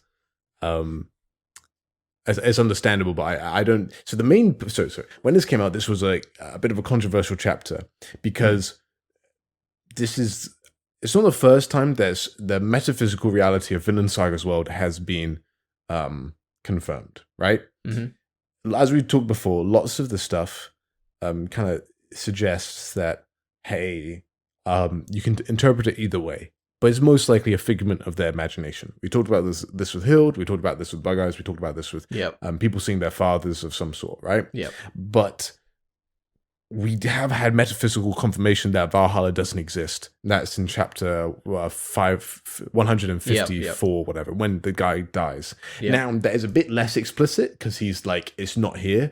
Now, when he dies, he does cry. And I think you could maybe, if you want to cope enough, you could be like, okay, we haven't really seen what's beyond. We just found out that it's a negative confirmation. It said that this is not true, not that something is true. Yeah. Which this chapter does do, which is different. Mm. It confirms that the Micmac spirituality has some credibility to it. Yeah, absolutely. And I think that's what rubbed people the wrong way. And straight after this chapter, then Thorfinn kind of talks about how you can't trust the Ragnarok and the story of Ragnarok. Yeah. I think people misinterpreted that because they thought, oh, now Yukimura is going again and bashing against Norse spiritualism when he endorses native Canadian spiritualism. I didn't. So that didn't cross my mind really. Okay. So some people have talked about that, and I was talking to a friend about this. So let me just kind of highlight what they thought. Yeah, I think it is. It is. I guess I should have condensed these points beforehand, but like for example, you could have done it in such a way where, like Thorfinn in chapter 70 and 71, where he goes down to the pits of Valhalla, where it's kind of all this murkiness. Like you could just see. So like he could see so he could just see fire around him and not the literal events, but like so he could, it's almost like what you imagine like a trip to go on. And so while it's clear that Yukimura is referencing the future, like he could be referencing the sickness or some sort of nuclear bomb, he wouldn't have to do it as literally and make it more cloudy in a way, where it's kind of like representation of what's going to happen. So we, as people who are living in the future, knows what's happened to these people. We know, and then we can you can let it slide more because within the lore of Vinland Saga, it's still kind of murky whether or not it's actually the metaphysical reality of the world. And you know what I mean by metaphysical, right? It's right. I know it's like maybe a bit of a fancy term. I don't know. Do you understand what I mean by that? Or yeah. Okay, cool. Sorry. Anyway, I don't know where people are at. I feel like sometimes using long words which are helpful. Metaphysical, two words. It's meta and it's physical. Words. There you go. Yeah. It's above physics. Meta is above. It's above. It's supernatural. It's the supernatural reality. Yep. And yeah, so when this chapter came up, we were like, okay, we just don't know where it's going to go. And so far, I think most people are happy with how it's been used because, as Paul makes out clearly, it's like, well, dude, you're the only one who's seen this. You've just gone on a high trip, which as our culture respects a lot. But as Thorfinn says in his Ragnarok chapter, why would Thorfinn or any of the Norsemen believe them that he's gone and seen these incredible things? Like, and it's actually got like, because, they've already, Thorfinn has already said, I don't know if Ragnarok is true or not, but I'm not going to act like it is. I'm going to be positive about this. I'm not going to assume the worst. I'm not going to, so it's interesting, like right after that chapter, the vision chapter, we have another chapter where in a different context, Thorfinn says he disregards future visions, basically prophecies of the future. Yeah. So there is that kind of juggling. Now, what we just saw at the end of last chapter is that the shaman is with them coming to this thing. So that, who knows what's going to go down there, right? He's the shaman's probably going to say something, then Mr. Uge, which is the scaredy, superstitious dude, will probably go off on something, right? Who knows what's going to happen? But anyway, to come all the way back to him showing the real realities, I think it's touchy because there's so many angles to attack this from. But it's touchy because you are dealing with a minority of people that have been severely hurt. The indigenous people of North America. So dealing with that history and giving them the benefit of the doubt, and not making them seem like, oh, they just got high and for whatever reason they then believe that the Norsemen are evil, and making them seem irrational or kind of putting them in bad light. So he's almost giving them like lots of justification to believe what they believe, because that's how actual history is. And so making their position almost as strong as possible in a way. So I think there's that kind of balance. And he is also a Japanese man. So he's coming in this from the outside and not someone who has lived in either of these countries. So he's probably trying to be quite careful about it. And so far, I think his representation has been pretty good. I can't speak because, I'm also someone who grew up in the UK. So, I mean, I've, I can't be a full judge on that. But I think the best thing is that the fact is, despite seeing these real visions, these real shots of history, the shaman still misinterprets it. right? Because do you want me to talk about the real history? Is this an appropriate time? Because I feel like it's important. I think it'll be fine. Yeah, sure. Okay, so you don't mind being spoiled? I mean, eventually, no. So eventually, I think after this, I'll probably go and read up on it anyway. I just mean for I have predictions and stuff. We can talk about it anyway. So, makes no difference. So historically, if Thorfinn failed, right? We know that the Vikings weren't the first ones to colonize North America. They weren't successful. Yep. They had to retreat. And what Misc is seeing, he's seeing the stuff of the Europeans that came 500 years later. This is not the Norsemen that are causing these things. They are not the ones with the magic arrows. They are not the ones with the bombs. These are completely different people. So he's misinterpreting this vision and saying, this is what these outsiders are doing. This is what the Norsemen are doing. And in some respect, yeah, Europeans did do that. But these are Europeans 500 years later. Yeah, actually, I do have a point on that. Actually, my next point, like my final point in this section, was about that. Actually, how it's not like Thorfinn's people aren't the ones who do this thing. It's a form of like he's being xenophobic, basically. Like he's associating these Norsemen who are here with all the Norsemen in the future, but they're different people. Yeah, And I think the idea is that Yukimura was trying to justify that xenophobia, but using that misinterpretation. Like, if you went and on that trip that he did without the context that we know, like, of course you'd think it'd be these people that caused it, right? It's the same white people. I don't know any other white people. I've never seen any other white people. Like it's a natural understanding step for the shaman to take, but it's an incorrect one. And so it's meant to be a humanizing flaw in a way that he's taking this leap in logic, and he's interpreted the vision incorrectly. So basically it's a way for him to get, and there were other ways of doing this, but I think of showing the actual history, Yukimura is showing that he's understanding that in some ways, and I think it depends how the whole thing ends, right? Yeah. But he knows that Vinland fails, right? America and Canada now aren't sovereignties of peace. You think about who's caused that been in the most wars since World War II. It's been America. So, and when you think from a Japanese perspective, the atomic bomb is shown off at the final thing, and in the Japanese psyche and culture, as far as I'm aware, this is something that culturally the atomic bomb is a massive, massive deal, right? Because they literally had 2 of them dropped on 2 of their biggest cities, right? So there is something, and that's, Japan officially is one of the few countries that has an official stance of pacifism as a country. Now that has changed politically and a few other things.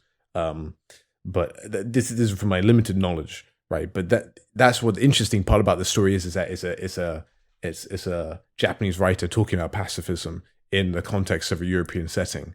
So there's a lot to unpack there. But I think. Anyway, sorry, I did a big ramble. I've gone on in so many directions. I don't know if that's helpful at all. No, it is. It is. Yeah. Help ground me a little bit. So I think it's kind of like this vision is giving a justification for this man to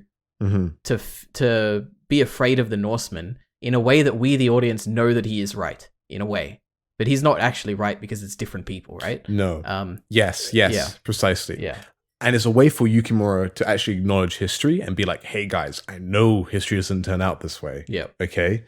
And that makes it interesting for me as a reader. Because I'm like, well then where's Yukimura going to go with this? Is he going to keep up this like pacifism can work? Is he going to say that it doesn't work? Is he just going to go in a different historical ending still? But though he's shown the history, another way for him to negate this is within Vinland Saga, they change history. Like, which I think would actually make loads of people mad. But yeah. So retrospectively being like, nope, that's not what actually happens in my version of the story. But then he picked this story for a reason, so I don't think he would have started this story if he wanted to change it at the end. So anyway, all right, wait, Bacon. I just want to say that like when you said that Vinland failed, my heart sunk. Because I had absolutely no idea, and that's so sad, man. Anyway, But like in a way, like it's not something that I consciously think when I read the manga. But you're like, well, of course it does, Christopher Columbus is, that's the misnomer that Christopher Columbus was the first one over, right? And then it was like, well, the Vikings was there earlier. I mean, I just didn't think it was a real place initially, so that kind of like... Oh, true. Yeah. But man, But that doesn't mean that Vinland has to fail in this book, and it'll be interesting to see where Yukimura takes it, right? True. I personally do also think it'd be very interesting and very heart-wrenching, but also make me like a lot if there's a really heart-wrenching, Vinland just doesn't work at all. Like, who knows? Thorfinn maybe dies on Vinland or something like that, something like that. I mean, there are a few theories regarding that, and Carl and I have a whole video talking about it, so you may want to check that out. But hey, I have a theory as well. Now we'll talk about that. Yeah, we'll talk about that. Anyway, this bomb chapter is one of those things where you're like, I know Mir, who's watching this, because he's commented a lot, he'd have a certain view that, like, it's a very interesting perspective from the meta aspect of the whole story, being like, hey, readers, we know what goes on here, but within the actual players in the story, the characters in the story, they don't really know what's going on. So it's like almost a nod and a wink to the audience. And it's how, if the whole bands, or if all the Elnu, kind of take this as fact and be like, okay, well, in the future, you guys bring your magic arrows, your guns, your muskets, or maybe if they do something breaking, like he starts making his own musket rifle, like based off like what he's seen in the future or something like that. Like they're kind of thinking like in the actual, like if this was a magic system, you could go into the future, and get the schematics or somehow see stuff and then bring it back and use that technology back in the past. And stuff like that. That'd be a wild ending. So, yeah, and so I think people was like, wow, there's magic actually in Vinland Saga and stuff like that. And I don't think that's the point. I think Yukimura just it's more the meta kind of wants to keep this contained. Yeah, it's more the meta thing. I don't think I represented Mir's view well. I haven't read his comments recently, but he made a big point about that. So, shout outs to him. But yeah, anyway. Great. All right. This is great. A great discussion. I like this. Yeah. Yeah, there's so much to talk about. Yeah, there is. Yeah, I'm tempted to read out maybe a reason why people like it. Okay, do you mind if I read it out? Wait, me? I don't do whatever you want. I don't know if I read out like a critique of this chapter from someone who doesn't like it for a supernatural reason, but in a very fair light. Do you mind if I do that? Yeah, should I be afraid? Am I going to get cancelled or something? No. All right, hey, go ahead. No, they're very chill. So this is like right after it. So they said, I'm not honestly quite sure how I feel about the chapter yet. I'm not a huge fan of the supernatural aspect or aspects of religion and spirituality being pictured as real or concrete, if that makes sense. In media, that is supposed to be mainly realistic, because in real life, I guess, we don't really know for 100% sure, I guess, unless you've had a religious experience, of course. Then you would probably claim that you 100% know. As you could say, Miss Hegbequare has. Anyway, I'm continuing on.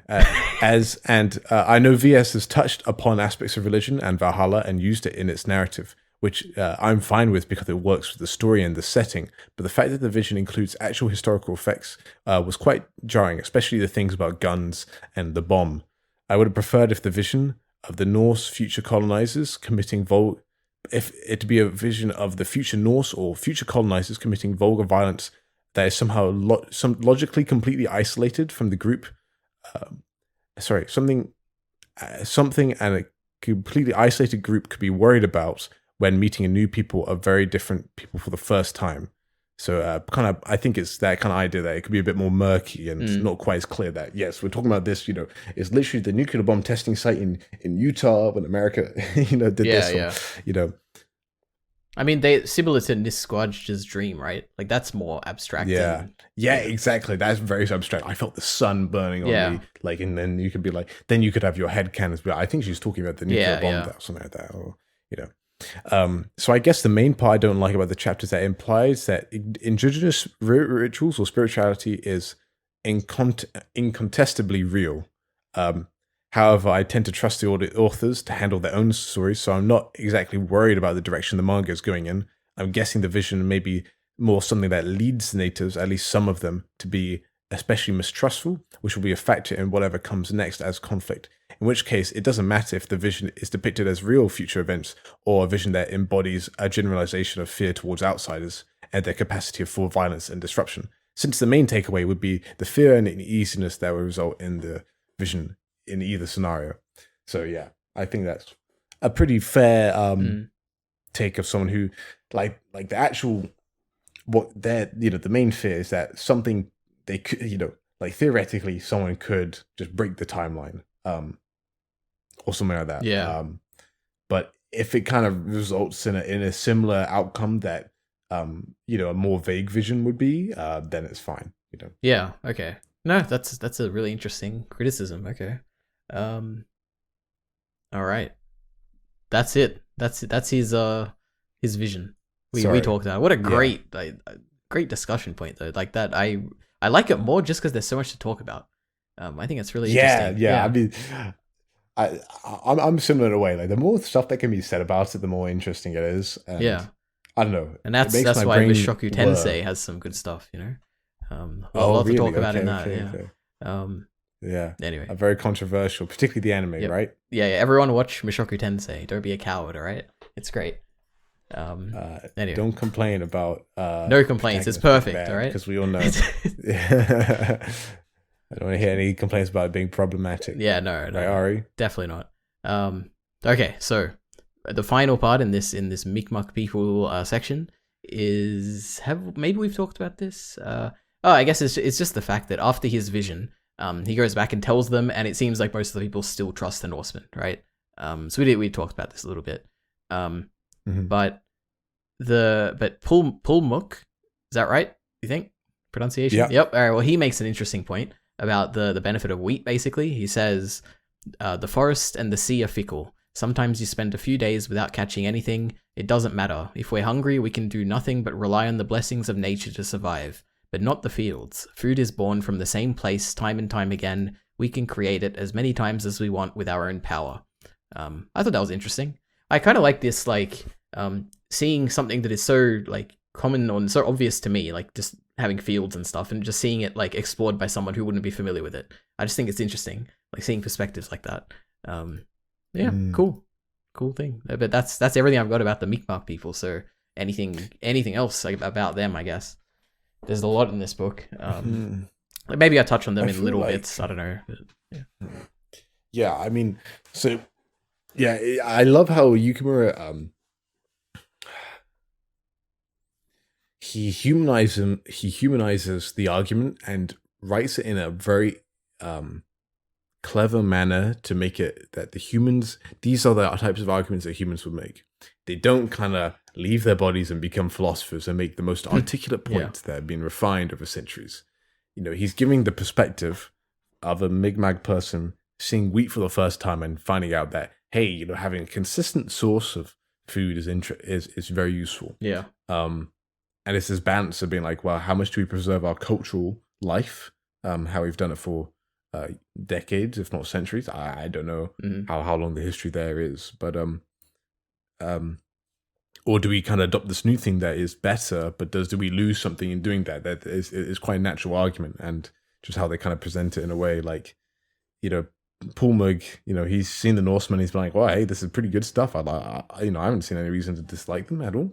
And you see that at the end of the chapter, like he brings along all his homies, and he's like, "Oh, hey, Thorfinn, how's it going, buddy? Everything's going handy dandy, right?" And it shows that in each camp, you got people who disagree because they're humans. It's not just Mi'kmaq are evil. The evil indigenous people are out to get Thorfinn and his lovely idea of peace. It's complex. It's people are people, and they give different reasons to be for and against Vinland because of their histories and their cultures and how they view things. Yep. So makes it interesting. Yep. Makes a great book. That's why I like this book so much. So much good stuff in it about that.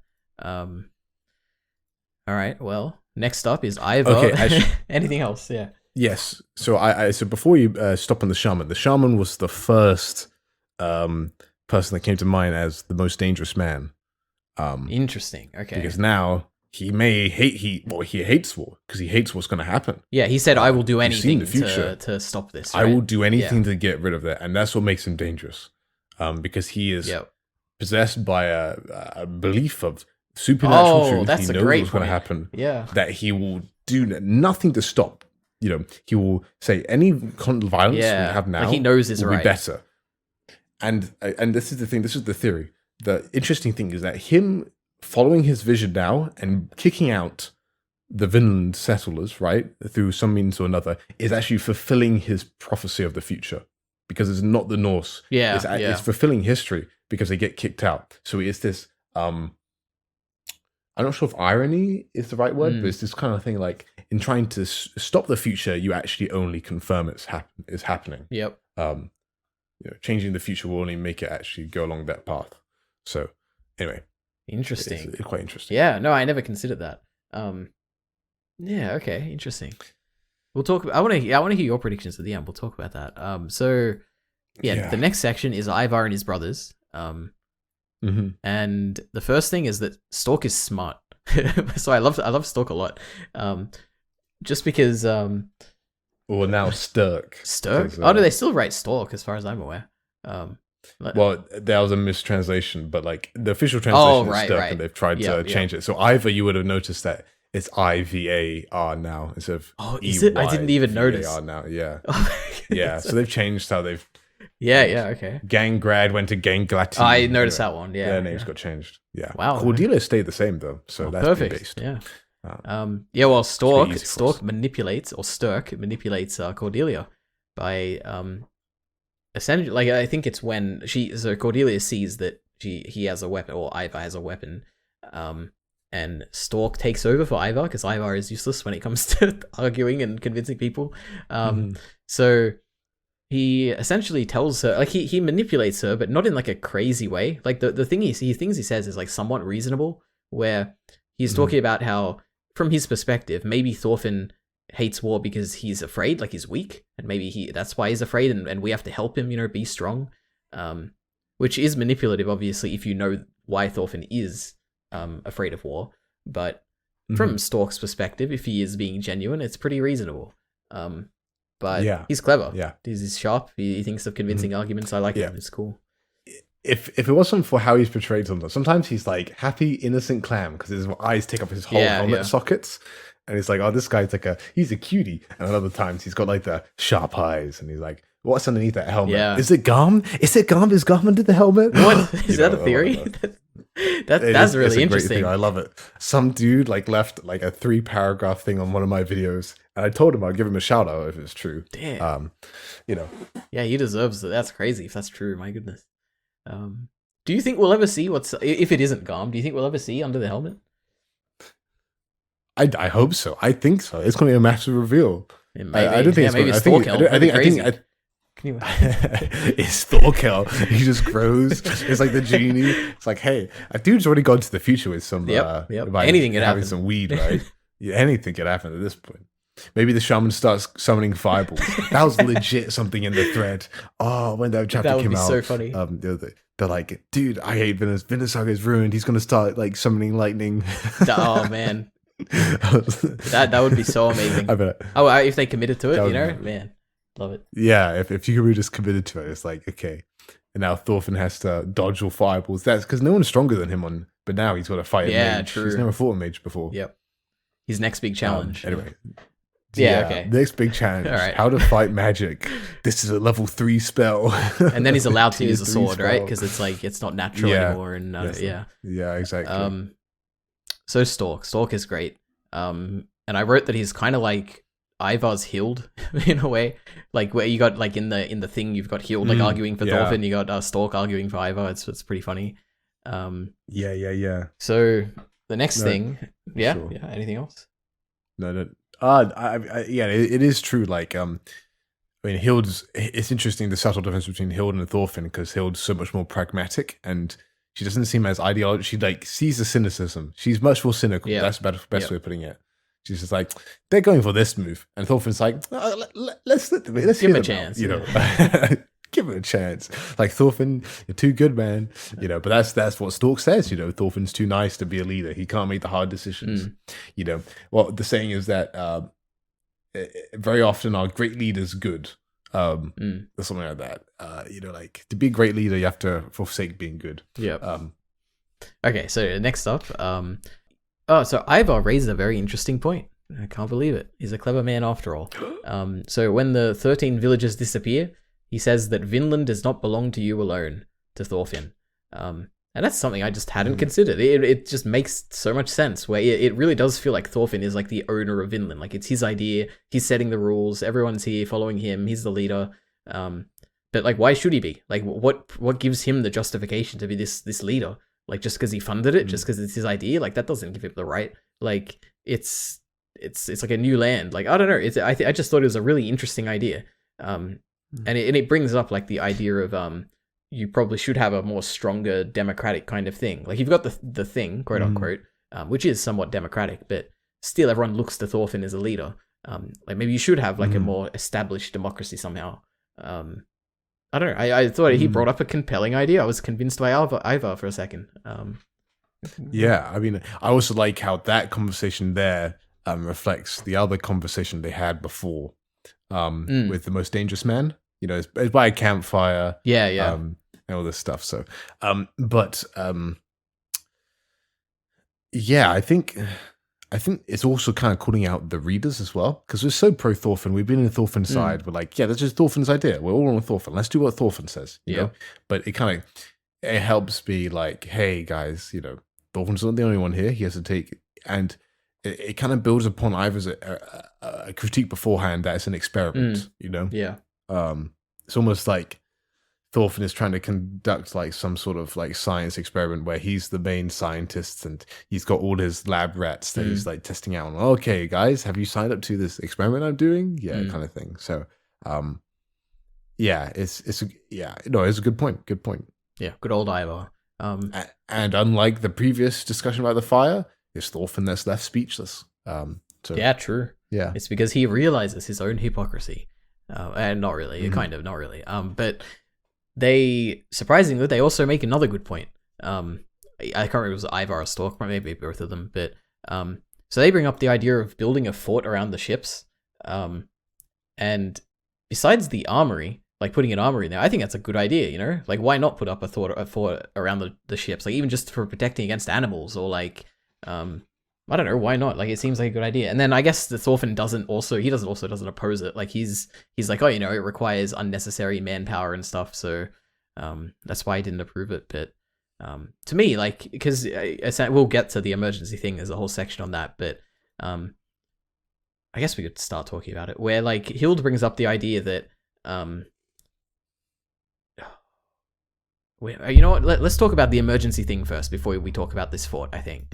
So essentially, right before before the emergency thing happens, you've got Stork and Hild basically arguing. So Stork raises the first point, which is that, or at least he raises a point at some point, which is about how if the Norsemen learn to make the maple syrup, and then the Mi'kmaq learn to make the wheat, and there's no more need for exchanging or trading or anything like that, then they don't need each other anymore. Which to me is a very fair point. And Hild also makes a very good point, which is about the how I guess the quote here, which is that mistrust breeds mistrust, hostility invites hostility. In the future, if we go to war with the Elnu, it will have been because of this wall. So I have two things about this kind of argument here, especially about that wall, which is the first, that I think the wall itself, like I said before, it's a fine idea as long as you get the approval of the Mi'kmaq people, right? Like, you don't have to go ahead and just build it. Like, what if you go and ask them, oh, can we build a wall? You know, it'll be good for we can protect our ships just in case something bad happens. Like, to me, it's a very reasonable thing as long as they're okay with it. So you should go talk to them. It's like the first thing that, like, they might say no, like, oh, why are you building a wall? Like, why you don't trust us or something? Like, yeah.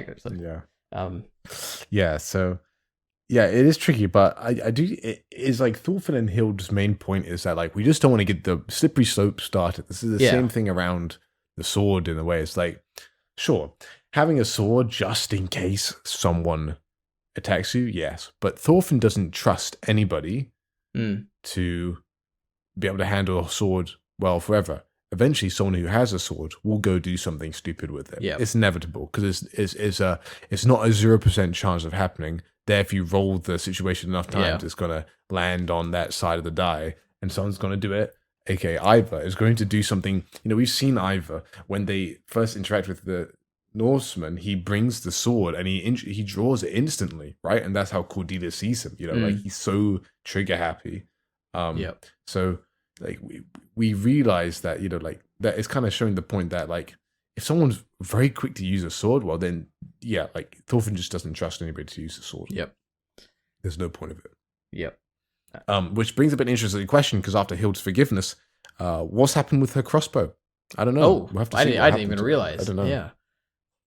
I'm sure she still has it somewhere, just as a, I don't know. Interesting. Yeah, I don't know. It's not for killing people. Interesting. Okay, yeah. So I guess my other point, which is more about Stork's idea, which is how like if you both learn the things that you're trading, then there's no need for the trade and you don't need each other anymore. There's a very obvious solution to this, which is something that Thorfinn brought up before, which is that you arrange a marriage, right? Like you have two people marry, like one from the Mi'kmaq and one from the Norsemen, and then their child will just be an equal member of both groups. Like what are you going to do with them? Like that's a good way to unify them so they have a united interest in both being happy. Like, and I think that's definitely where this is going to go. I mean, it's not. I don't know why I put it here if it's like a prediction, but do you know who's going to get married? Do you have we'll talk about it in the predictions. Don't worry. I don't actually. Okay, cool. We'll see. But yeah, so I think I don't really know what we can say, but like, I don't know. I thought that's probably the most obvious solution to this whole problem that's happening in this emergency thing. But I think go ahead. I mean, the thing is, right? If you have private land, or you have land to make a nation, then you can start, having limited resources. Like this is, what big about Russia or the Middle East is that they have so much oil that people, because they want their oil, you can't replicate oil. If you don't have it in your ground, you don't have it in your ground, right? So so for example, let's say if the Lanu only had access to the maple trees, right?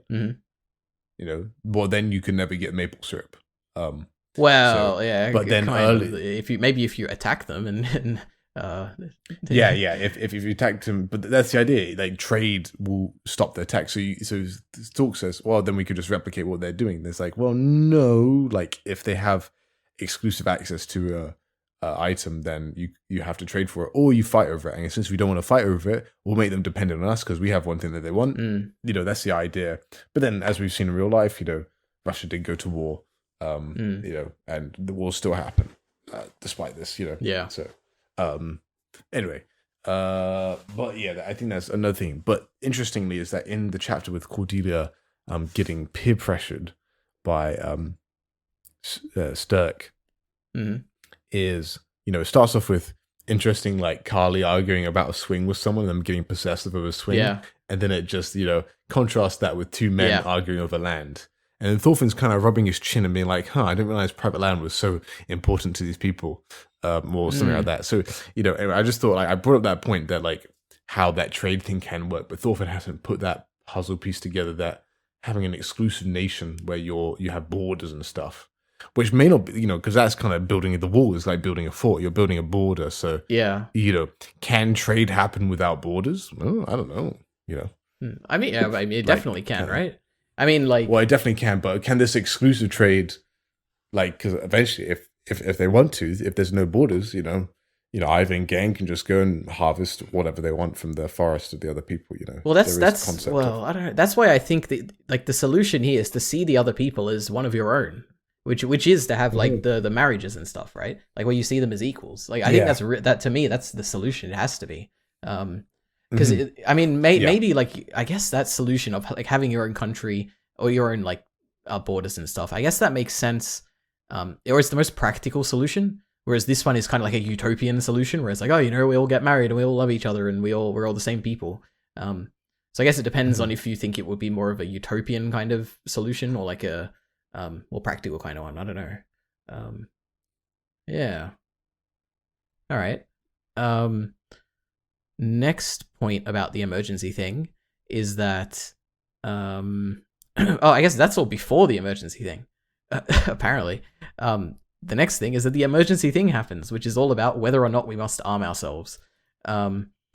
So Ivar, essentially, his point is the fact that they need to arm themselves so that they don't have to go to war, which is a bit of a contradiction. But I mean, I see where he's coming from, I guess. Good for him. Now, the main point I have about this emergency thing is all about the women understanding that war is pointless. So, to me, this is very strange. And the fact that I think it's strange because I don't know where it's going. Like, this is the final chapter in the or at least what I've read. So to me, it just feels strange. I'm sure if this was like a whole arc, like the book ended in a proper place, I'd probably understand it. But to me, this is just a weird thing because like the point that's made, I guess, throughout this chapter is that the women, they don't like war, right? Like at the end, you've got that division where you got like voting. Okay, stand here if you want the war, or stand this if you want to protect yourself. Stand this if you don't. And it's all women and men, basically, the division. But I just don't understand it. Like, why do women hate war? And then I guess my answer to that is that because their fathers, brothers, and sons die in war, which to me seems like the only, I guess, answer to why they would hate it.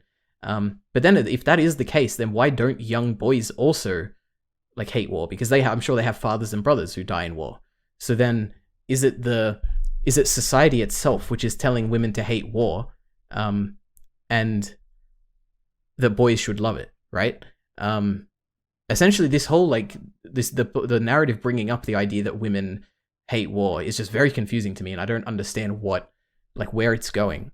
Now, I also I don't know if you want to stop here or get my whole point, I guess, but I'll get your whole point and then I'll ramble afterwards. Okay, so my other thing is that I think I don't know where this isn't a criticism at all. Just because everything I brought up is not a criticism, just because I don't know where it's going. But the next thing is where I think it could go to be like satisfying or whatever is the fact that Cordelia is such a pivotal part of this whole thing, where she could somehow be used to point out this hypocrisy that I'm pointing out, where women don't hate war, but women do hate war, but young boys don't for some reason. And the reason I think this is the fact that the chapter opens with her like resurfacing her memories of people pointing out that her strong body is a waste. Now, I don't know how it's going to tie in, but like she is a person who has the strength of a man, is raised as a woman. So you've got society, which is the problem that I was talking about before, where could it be society that is pushing women to hate war and then men to love it?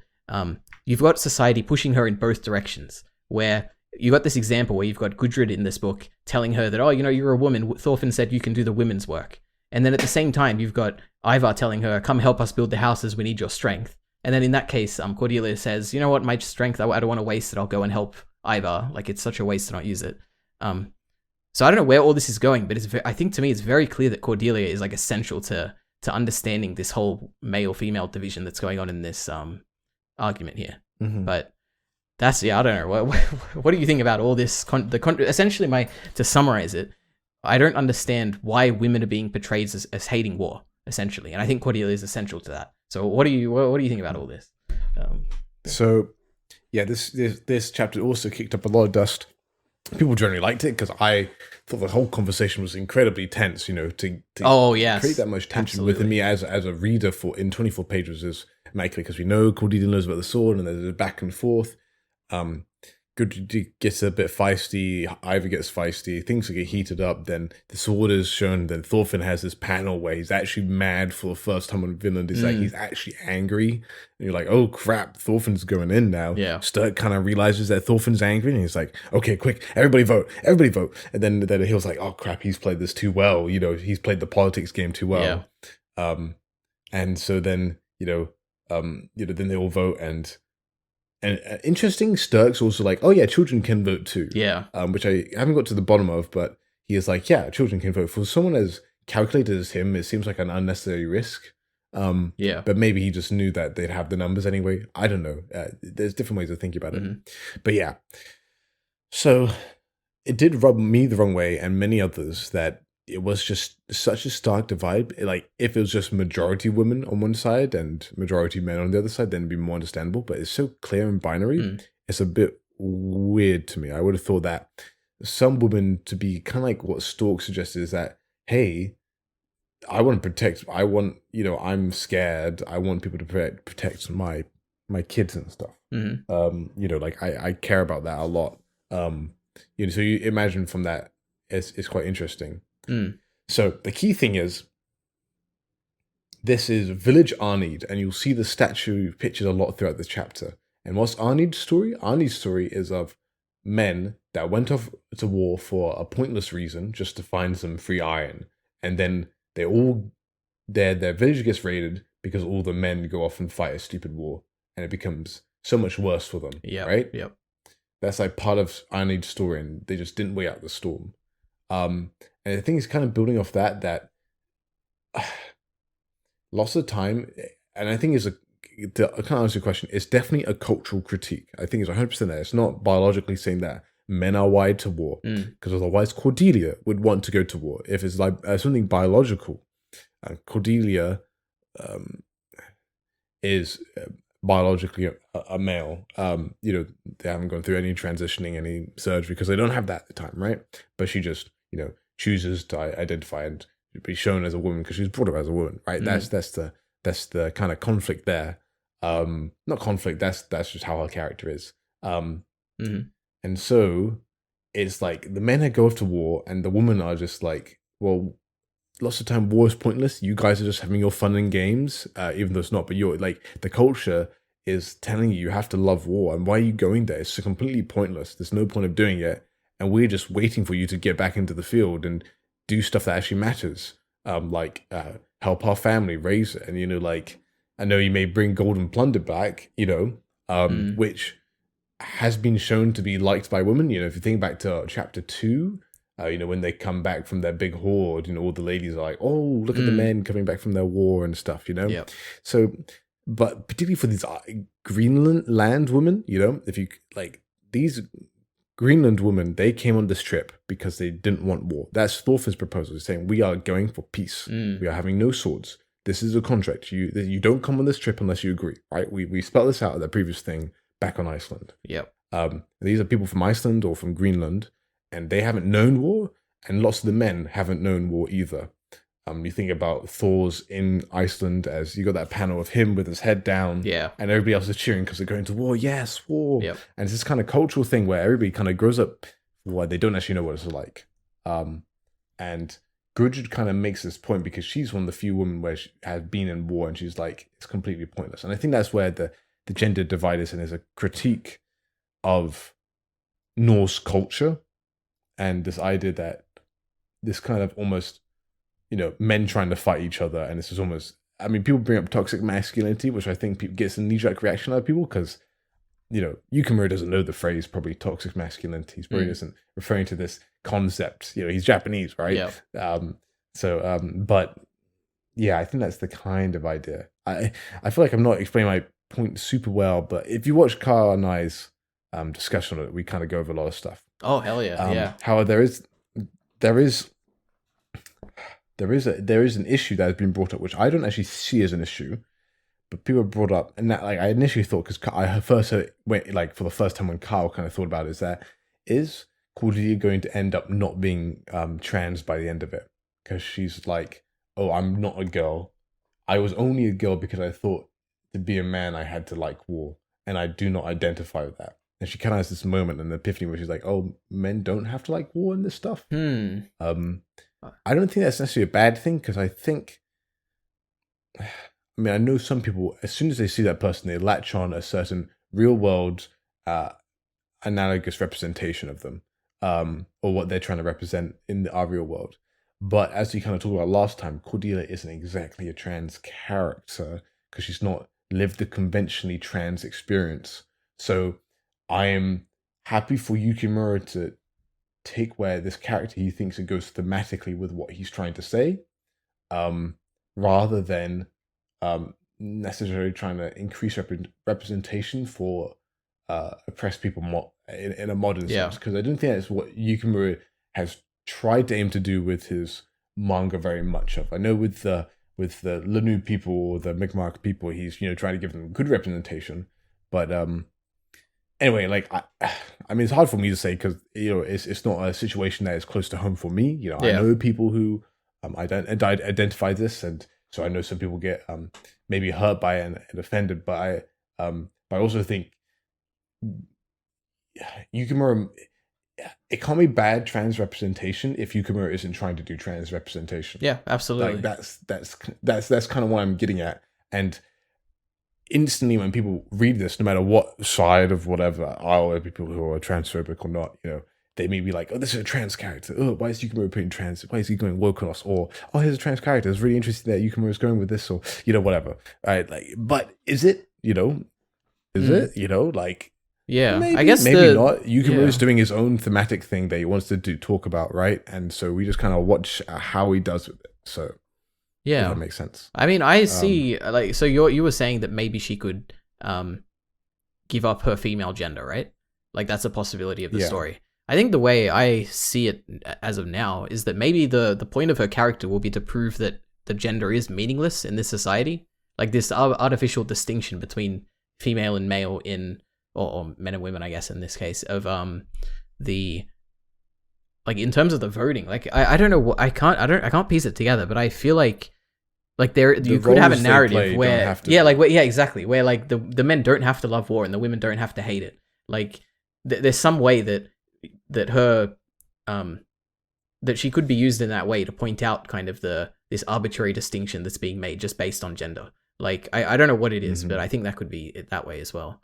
And I think lots of people took the vote as being like, so when you look at it logically, the women have only heard Eyvar talk about it, right, and make his compelling speech, and then Gudrid has clearly probably doing work behind the scenes, or ranting behind the scenes, like, but these guys, they love war so much. Why did they love war? And all the women are like, yeah, we agree with that, right? And so they come to this thing already kind of casting their ballots. They've kind of thought about this as a group. They spend time with each other doing whatever, right? And it's not like. It's not impossible that the women mainly hang out with all the women because there's only like 20 women on this settlement and there's like 40 men. Like they're going to be pretty close to each other in proximity, and so it's likely it's not completely like unrealistic for two groups that spend most of their time together to completely vote differently. Of course. If I'll be honest, I'm surprised not more men would probably be with Thorfinn, like just a few, like just because they like Thorfinn. Maybe I would have thought he'd be maybe more charismatic as a leader. But I think also they haven't heard Stork's position, which there's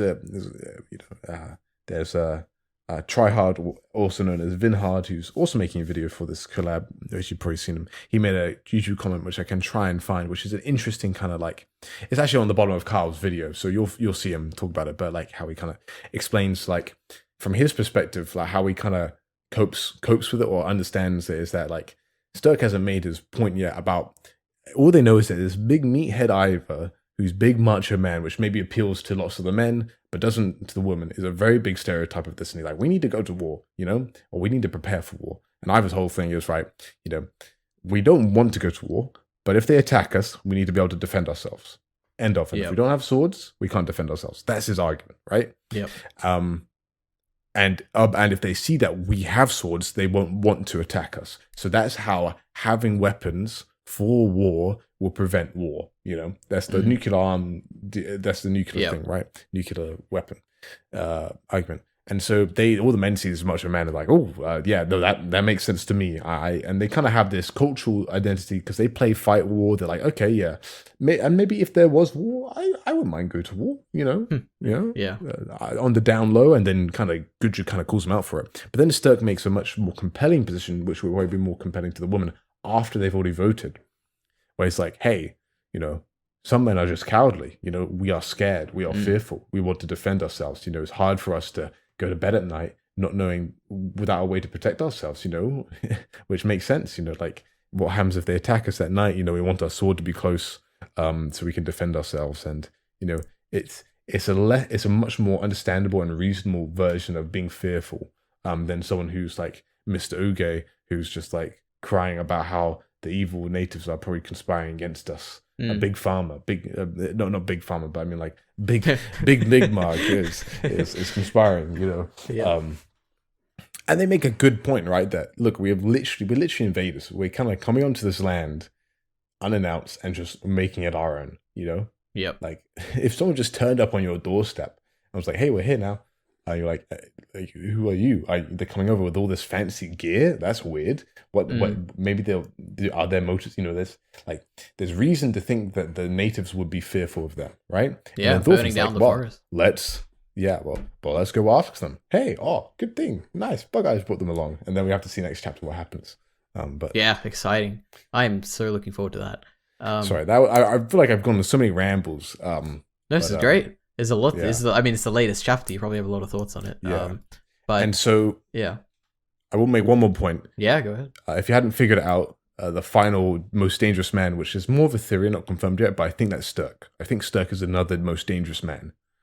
Because he makes the point about being cowardly and being fearful. Oh, that's a good point. And so he seems like someone, he hasn't had an explicit intention for really wanting war, because he's interesting because he has told Ida before that, hey, maybe we should just give up on this thing. Like, it's going well, like, you know. But Sturk would be the type of man to make arguments for continuing a war because of a greater good or a greater value. Wow, yeah, that's a great point recently. So that's why I think Sturk could be another most dangerous man, though he doesn't have quite the intention yet, the motive yet to do it, apart from being like, hey, I'm going to support my boy Einar. And I do think it's possible, but I think it's more to support Einar. I don't actually think he has this intention himself. Maybe Eyvar. Eyvar. Okay. Sorry, Eyvar. Yeah. Interesting. I never considered him as like a big, like, I don't know, like a threat to the idea of Vinland as a whole. Interesting. Like that big of a deal. I guess that makes a lot of sense. I'm gonna have to think about that. Okay. Mm-hmm. Cool. Sturk, sorry. Cool. Yeah. Cool, I got one more point. Oh no, okay. My last point on this the emergency thing is that I thought it was a great chapter. Like, I think like what you said, which is that I feel a lot of like strong emotions of like absolute frustration at these dumb people wanting to ruin the peace, but at the same time I understand them and I understand why they want to ruin the, like, quote unquote ruin the peace, you know. So I really like this chapter. It's a great chapter. So the next is just miscellaneous notes and predictions, and then one more thing at the end with the tier list. But and you know what? We've kept this pretty short. Like, I mean, I think we're over 2 hours. Yeah, but we got so many chapters. Yeah, we've got so many more. This is like one and a quarter books or something. I don't know. It's quite a bit. All right. So miscellaneous notes.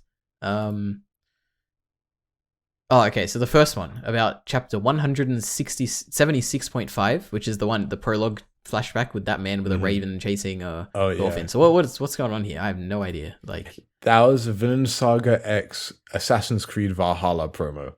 It's oh my god! Are you kidding me? From Valhalla. Yeah, that's just it. It's just a thing. So the chapter title. I was gonna tell you about it, but the chapter title says that. So it says. I completely missed that. So. That's okay. Well, that's really interesting. Okay, I still wonder if that could ever come back in the story somehow. That'd be really funny. All right, cool. So, that was a bit of a. It was really cool art. We got like an extra thing, and then like I think we actually didn't get a chapter that month or something. Oh like that, boy! All right. Was doing research or something like that. I mean, that was a bit of a sad moment. And then we saw him on the stream of Ubisoft, and like. He just felt, I mean, I couldn't understand Japanese, of course, but he felt a little ignored. So he turned up there in his little Viking outfit. Oh, base Yukimura, and I'm tuning in and I want to see what he says. And like, I don't know, maybe because he's a mangaka, they seem, anyway, the impression I got is that they were a little patronizing, but I don't know. I can't understand Japanese, so I probably shouldn't look into it. How dare they? These terrible people, this great man making this great story, unbelievable. Unbelievable. Okay, very cool. Well, actually, another note I have for this chapter is that this man, I mean, I'm assuming he's a character from the Assassin's Creed thing. Maybe not. Yeah, he's the protagonist who plays. Okay, that makes a lot of sense. I thought he reminded me a lot of Sparky Boom Man from Avatar. Because he has like a bird, he has a big presence, you know, he's wearing like a bunch of weird armor. I see. I never would have clocked that, but that's interesting. It's hilarious. All right. Cool. What's his name? Combustion Man. Yeah. Sparky Boom Man. Great man. I like it. What a story. Watch Avatar. You haven't seen Avatar, you cowards. It's great. Yeah. Well, we need to get Kyle on that. I can't believe he hasn't watched that. It's going to be like his peak entertainment. Kyle, he loves watching Pokemon. Yep. Kyle, it's like kids' entertainment is wholesome, but it's like gets you in the gut punch. It's got everything, and Kyle love that stuff. And he gets views, it's right? Great comedy. Yeah, it's comedy. Oh, and it gets views. Yeah, it gets views. Well, it did. I mean, I'm sure it still will. It's Avatar. Come on. Yeah, true. All right. Chapter 192.5, Bacon. Pioneer Ilvachan.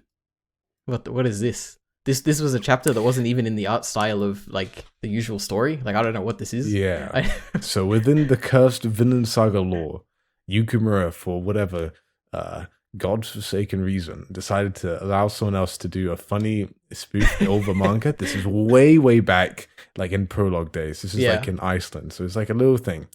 It's actually talked about in one of them, I think, in one of the books, and it is horrendous to look at. And Real, the guy who translates all of this, he's had like 3 copies for like half a year. Still hasn't scanlated it. I don't know what he's doing. Okay, but this was an April Fool's. So they got they just made up all the dialogue basically, and they did like a quick April Fool's thing and said, "Oh, here's a new surprise chapter from Yukimura." Ha, wow, ha, ha, ha. Hey, that's and then pretty people cool. read it. It was like, yeah, so that's awesome. Okay, what a cool. Okay, very cool idea.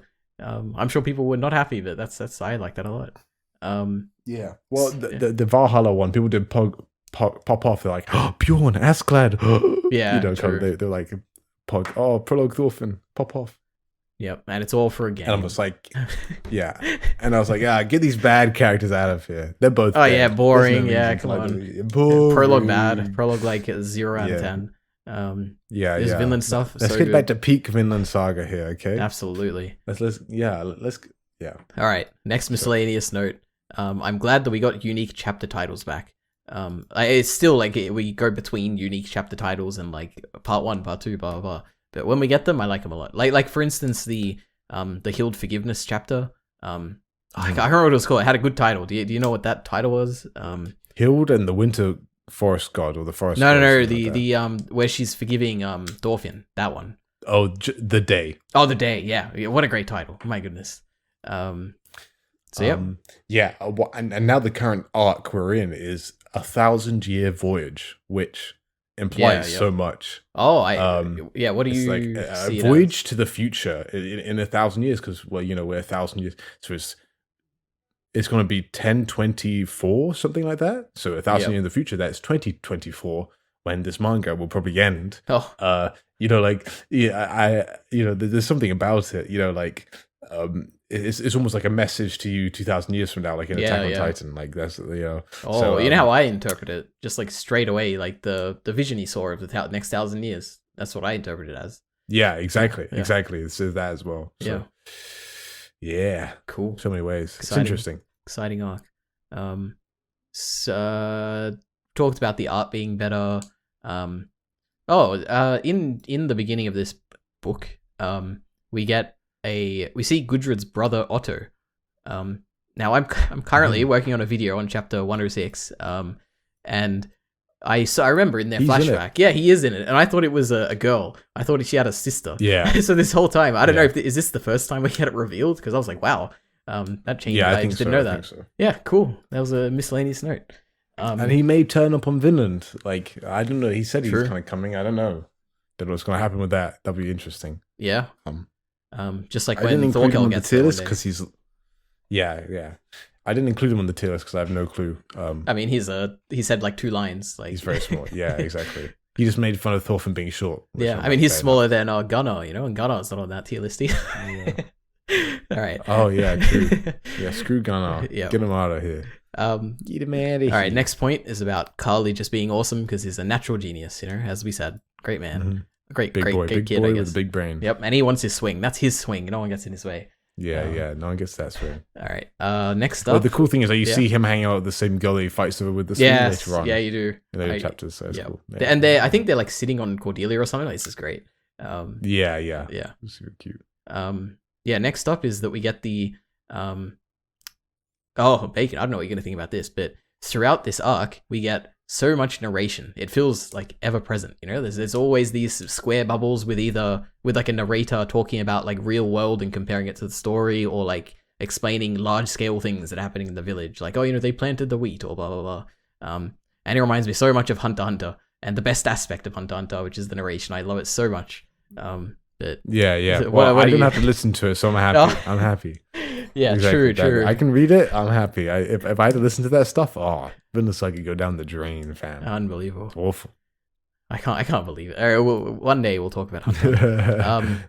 So next up we get I guess just throughout Einar gets to do a bunch of stuff in this book, which I remember last video you were talking about how, like, he hasn't really done that much. He's being put to the side a bit. I think in this book he gets to do quite a bit. Like, he's a very handy man, because obviously he's all about, he grew up like farming and stuff, so he's very familiar with it. And I don't know, he seems to be a bigger part of this book, which I like a lot. And he even like breaks up a few arguments at some points. I feel his presence a lot more here than I have previously, so I like that about this. Yeah. I just don't know if he's got an overall arc, but it's true. No, but you feel his presence a lot more, is what I'd say. Even if he's not developing or anything.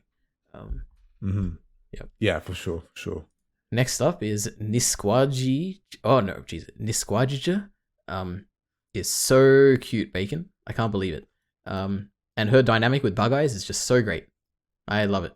And that's it. That's the whole miscellaneous point. I just love her going around, like, going around the village and seeing her. Yeah, go ahead. Yeah, I want to see, how old do you think Nisquajija is? Oh, maybe 14 or something. Okay. So you think she's a child? Yeah. This is the thing. Like, I'm in a weird spot where I don't know if we should be shipping her with Bug Eyes or something like that. Oh, so, I don't know. Yeah, maybe. I mean, because she is a different ethnicity, so you can maybe drawing her differently. Yeah. How old do you think she is? A child? Well, I initially thought of her as a child, and then later on I thought, okay, maybe she's like 20. But then Bug Eye's like 35. He's actually really old. Oh, wow. I guess that makes sense. Yeah. He's older than Askeladd was when in the Thor. Oh, my goodness. Fight. You can't tell me that. Yeah. That's insane. Anyway, but the reason why I thought it, at least, was because Bug Eyes has just come off a bad relationship. So I wonder if, like, he was like, he's a different man because he has a new relationship now with a woman. But I guess it's still a relationship with a woman, just not romantic. But anyway, I just kind of, I don't know. Anyway, we don't know how old she is yet. So, at some points I've been shipping her. Sometimes I've been like, not sure. So, call the cops on me when they do. We'll point to that video. People watching this in the future, they're like, what is he saying? This is terrible. Yeah. Anyway. Yeah, exactly. So, next up. She's actually like 8 years old or something. Like, you know what? I guess it's possible. Take me to jail, officer. Unbelievable. Yeah. But she's cute, all right? Very cute. She is very adorable. Yeah. So next up, what is this? This was an interesting translation note. So, like, I know very basic Japanese, but I do know some. But they made an interesting point in the bear chapter, like where Hild's in the forest with the god of the forest. And they say that the beginning of the chapter starts with "Alone in a winter forest, she who lost her teacher and met her enemy once more." And the kanji for enemy has the furigana for Thorfinn, which I thought was really interesting. Like, because I mean, I understand, like, my basic understanding of Japanese is you've got like the kanji, which are like symbols, and they have multiple readings where each kanji has like a certain meaning you can interpret. And to clarify that meaning, they have like little text next to it, which clarifies which reading of that kanji to take. And in this case, they don't have a meaning of like some standard thing like enemy or whatever, like some definition of it, but they have actual written Thorfinn. And I just didn't know you could do that, like attribute an actual character or like a name to I got really confused when reading that. Yeah. So basically they've said where she's met Thorfinn once more. Is that basically what they're saying? Or is essentially. They're saying that when you read she who lost the teacher and met her enemy once more, in your mind, if you're reading the Japanese originally, you'd be thinking, when you see enemy, you'd think Thorfinn. Because that's you would still read the kanji for enemy. So there's ambiguity of what enemy is, and then basically they have like in brackets next to it, like Thorfinn by this. Yeah. So, okay. I thought that was really cool. Like, I just an element of Japanese I just didn't know about. That was really neat. That's cool. Yeah, for sure.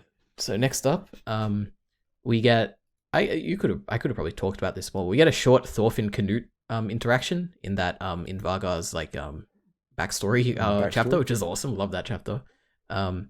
So that was very disappointing because basically when you read monthly, do not read the bottom of the titles where they're like, "Oh, Canute's coming back next chapter," and it was like, "Oh, Canute's coming back next chapter." Oh, Canute yes. perspective. I did and there's see like that. such a quick flashback, Yeah. and then people being like really sad because it's just like, oh, it's just like a small Canute interaction. Yeah.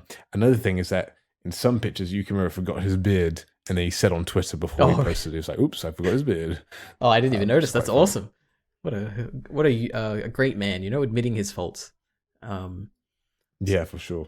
So, with this interaction, I don't know, it's just cute, You got Canute laughing as he did in Farmland at the ridiculous things Thorfinn is doing. And so there's two things on this. The first is that Canute has this great line, which kind of summarizes the whole decision going on for Vargar here, which is, "Go to Valhalla by my hand or advance to an unknown future with Thorfinn." That's what a great encapsulation of his decision, like that's exactly what's happening. Either you're gonna die here at my hand or you're going to somewhere you don't know, and maybe you'll live better, maybe you won't with Thorfinn. Cool. The other thing is that it's the idea of straight after this chapter, straight after where the future has been confirmed. About, just because the future is written in stone does not mean you have to accept it, and doesn't mean you shouldn't try and have a better future. Yeah, there's great placement for this chapter. I honestly, it didn't cross my mind at all, but yeah, with our discussions here, it's very, very noticeable when you're reading monthly because you're like, wow, you just notice it so much more. But yeah. So more on this Thorfinn Canute interaction. Maybe I've said this before, like we talked for many, many hours about Vinland Saga now, but I think it's just so cool how you've got two men who knew each other when they were completely different people. It's just so great. Like, what a cool dynamic to have. Like these men who were forged and created into different people, and they just knew them before they were these important different people. Cool, awesome. All right. Next up is, so this is a point of confusion for me again, which is in chapter 195, so the latest chapter. Thorfinn says something to Cordelia, which is, "Please stay yourself, Cordelia, hating war like you do." Now, to me, I didn't like this at all. Like, this felt very dismissive and like putting your worldview onto Cordelia. But maybe it's a translation thing where he's not being harsh or anything. But did that line stick out to you or anything like that? No, not really. That's interesting. I thought he was just trying to encourage her to be, good-hearted still, and not like war. He's just like, he's like, "Don't worry, Cordelia. Just keep on being yourself. Don't worry about, if you're being a man or not. Like, or if just be yourself. Yeah. Okay. Yeah. Fair enough. That's how I interpreted it. Yep. Well, I interpreted it as dismissive, evil Thorfinn forcing his view on Cordelia. Terrible. Yeah, exactly. Yeah. Anyway. Awful. So maybe we also talked about this, but I wasn't expecting Vinland to be an island, or at least a small island is how it looked on the map, which to me feels very limiting. Like, you've got this idea of Vinland, which is this endless landscape of like happiness and no warriors or no, I don't know, what do you call it? No violence or whatever, no death and destruction, all that. But it's a little island, and there is limits to that island, and it's a strange thing to me. And I guess besides that point, my one question is like, do you know how big? Maybe you have no idea, but the size of Vinland compared to, say, Iceland or Greenland, like, is it significant? Is it similar? Like, is it significantly smaller or bigger, or like? I mean, Greenland's massive, right? And Greenland is the biggest island in the world geographically. Wow. All right. Yeah, I guess it's smaller than Greenland then. List of largest islands. There is a cool infographic. I can see if I can find it. Yeah, cool. So we have basically an island in Greenland. Then you have New Guinea. Then you have one of the islands, the Baffin Islands, which is close to Greenland. Then you got one which is part of Indonesia, Sumatra. I don't actually know where this. Then you got Madagascar. Then you got Honshu, which is part of Japan, I think. Then you got Quitling Neck, which is part of Victoria, another part of Canada. I don't know when this Paul Borneo. where is that? That's from Southeast Asia. I'm almost sure. Mhm. There you go, Great Britain, which is the largest island in the Yes. British Isles. Then you got some other ones which are from Canada, I think, or maybe other parts of Indonesia.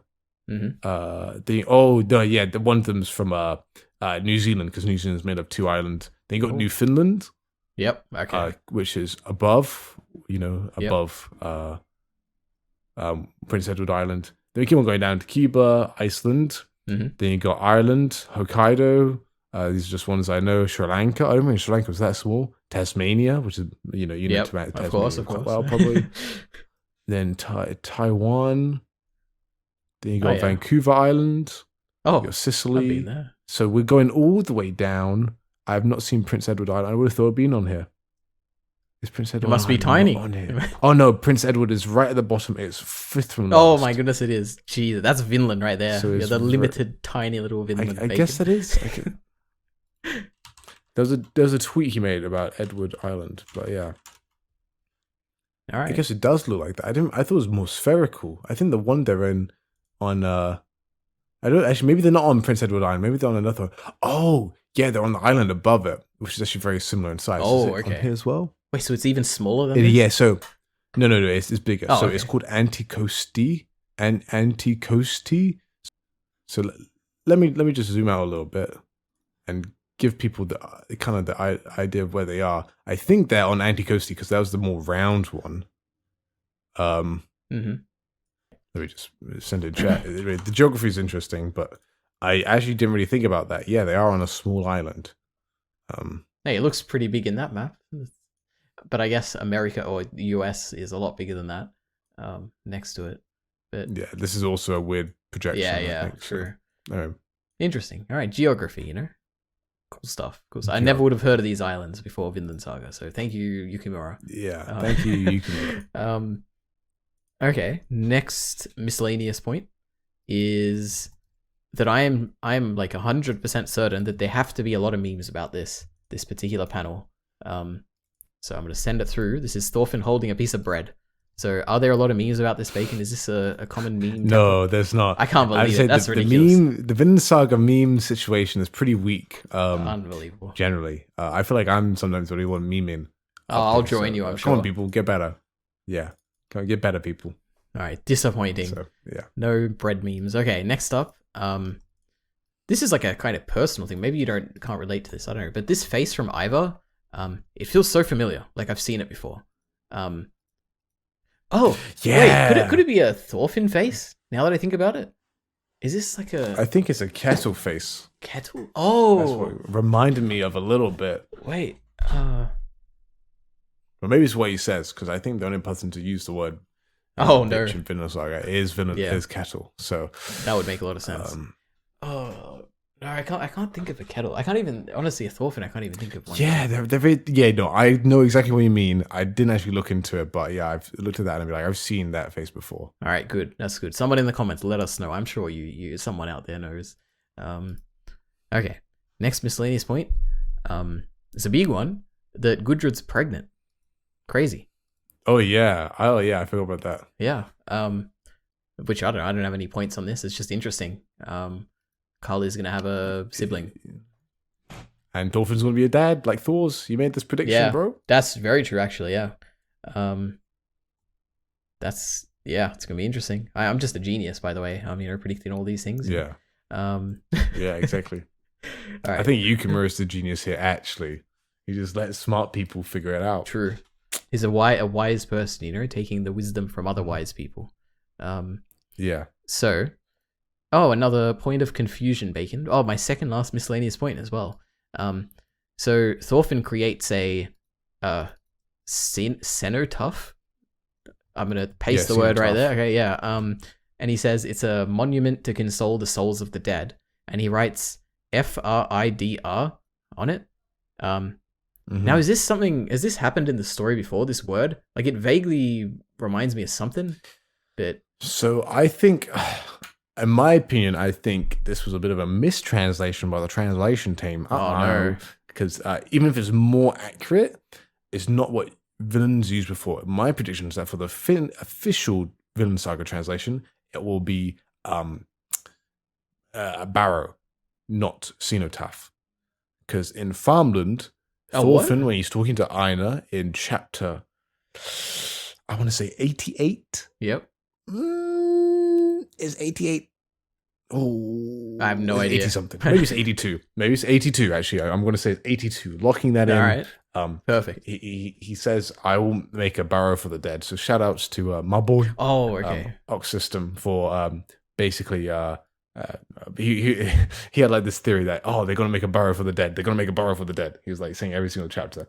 And it came and it happened. And it's only like a tiny bit of the chapter, so we all kind of a bit sad for him because it happened, but it wasn't that big of a deal. But Thorfinn makes a promise to Ivar that I'm going to make a barrow for all the people I killed of the dead on Vinland. Oh my goodness! And so that's another thing. Maybe he's rested the souls there, because he could only do that after Hild had forgiven him. Yeah, so yeah. Maybe, I don't know. But Bacon, what is this FRIDR word? It's explained in one of the translations. It means freedom. Or something. Is it peace? It means peace in runes. Oh, okay. And it's that makes sense. That's the only word he knows. Okay. The only word he can write. Okay. Yeah, because he's illiterate. He's a dummy. Yes, yeah. That one, Big terrible, Dumbo. terrible. Just like Hild. First he was at a least flat what I thought earther. about Hild. Yeah, first he was a flat earther. Okay, perfect. So, Bacon, the last miscellaneous note ever. This is it. Is a amazing poster for season 2. In one of these books, I don't know which one of these chapters. I just thought it was so cool. Mm-hmm. What a cool poster! You got like the Thorfinn's dream, and then you got Vinland at the end of it with Thor's and like all the characters. I think it's just a really well composed poster. So I like it a lot. There we go. So, now predictions. Are you ready for predictions? Yeah. Actually, before you do predictions, can I go to the toilet? Absolutely. Yeah. My bowels have not been able to. This is okay. You know how I was saying it's short? I'm now on 2 hours and 30 minutes. I know. Okay. So That's all right. Take your time. all right, be right back. Sorry about that. Just had to drop the Yep. kids off us at the pool, I understand. Yeah. Okay. Predictions. Are you ready? Yes. So the first thing, we get a lot of rats. Bacon, a lot of mentions of rats, and it freaks me out every time because of just I know historically there was the Black Death, with the disease of coming from rats and everything, the bubonic plague, and it terrifies me what this means for the story. I like when they first leave Greenland and there's rats on the ship and they're like, "Oh, just let them on," and I'm like, "Oh, don't let them on. This could be terrible." Like I don't know if there's rats in Vinland, like you don't want to introduce them there. So I guess my first prediction is that the rats have done something to the 13 missing people. So those 13 missing people have been taken away to be healed. Yeah, I don't know. That's just a very wacky prediction, don't you think? That it is. So I think, essentially the gist of it is that I think those 13 missing people aren't like dead or anything or captured. I think they're actually just taken away to be healed. Like by whatever. Oh. Like I don't think they're in danger. I think they're being healed from some disease. And my theory for the disease is probably from the rats. But it could be from anything. Why do you think there are arrows everywhere? Maybe initially they came there and they like maybe they came there, they shot arrows, and then wait, am I missing? Was there actually a lot of arrows? Mm-hmm. Oh my! Maybe I've just like misremembered it completely. Bacon, I think you've like punched a great hole in my theory. How did that cross my mind? There were a bunch of arrows, weren't there? How can I rationalize this in my amazing theory? Vinland Enjoyer gets destroyed by facts and logic. Damn, Live on air. You got me good. All right, no, you know what? Got I'm him. sticking with it. I think those they initially started fighting because there were some sick people in the village. Those 13 people, some of them were sick, and then out of nowhere, the native people of whatever is in that area, which I don't know what they are. They might be the Mi'kmaq, I have no idea. Maybe they came and they started attacking, and then the people came out and they're like, no, we need your help. We're sick. Well, look at the sick people. Look at this. But they point to like a woman who's like lying down sick or something. They're like, look, help. And then they help them, take them all away. So it was like a little misunderstanding initially, but now they're there to be healed. Okay. There we go. I tried to salvage my theory. Could you pass the copium? That stuff sounds pretty good. Yeah, okay. I was a lot more convinced before we came into this, but okay, great. That's my first theory, my first genius theory. Okay, cool. Next up, another very this one's a very obvious prediction, I think, is that Misc Pigwe will cause a lot of trouble at this emergency thing. I think that's pretty clear. Like he has had his 100,000-year vision or whatever. And Grandpa's gonna get angry. That's how it feels, and he's like, I will do anything to get rid of these people. But they have the language barrier, right? That's the thing. That's true. He's gonna go on attention, and then poor little squadgy is gonna have to translate. Oh, that's true. Poor. Something like that. Yeah, that could happen. Yep, but you know what? No, something terrible is gonna happen. Anyway, okay. So next up is that absolute trust is gained through shared difficult experience. So, like, if you have essentially, if you go through something very difficult with someone, then you learn to trust them, right? Like, if you both struggle through something difficult, you create a kind of kinship. So, I feel like this is eventually going to happen in the story where. I don't know if it'll be it'll probably be on a small scale where you've got like two important people who will struggle through something together, and because of that, they'll come to understand each other better. So there we go. That's another prediction, a bit pretty abstract prediction, I guess, but there we go. You think that's gonna happen? I mean, I don't disagree with your idea of trust, but I'm not sure. Maybe. Yeah. Perfect. All right, I convinced you. That's good to hear. All right, so next up. Cool. Yes. So, all right, this prediction, I'm so confident. Eventually, there's going to be a marriage between a Mi'kmaq and a Norseman. I'm like 100% confident on this. Now, the only thing, that's the thing, I'm not sure who it is. Now, my most likely candidate as of now is Eyvar, because I feel like because that'd be the most interesting candidate, really, because he is obviously the most against them. Besides whatever that guy, the Ugn or something, that guy, he's a bit against them. But Eyvar seems like the most likely candidate to have his mind changed through marriage somehow.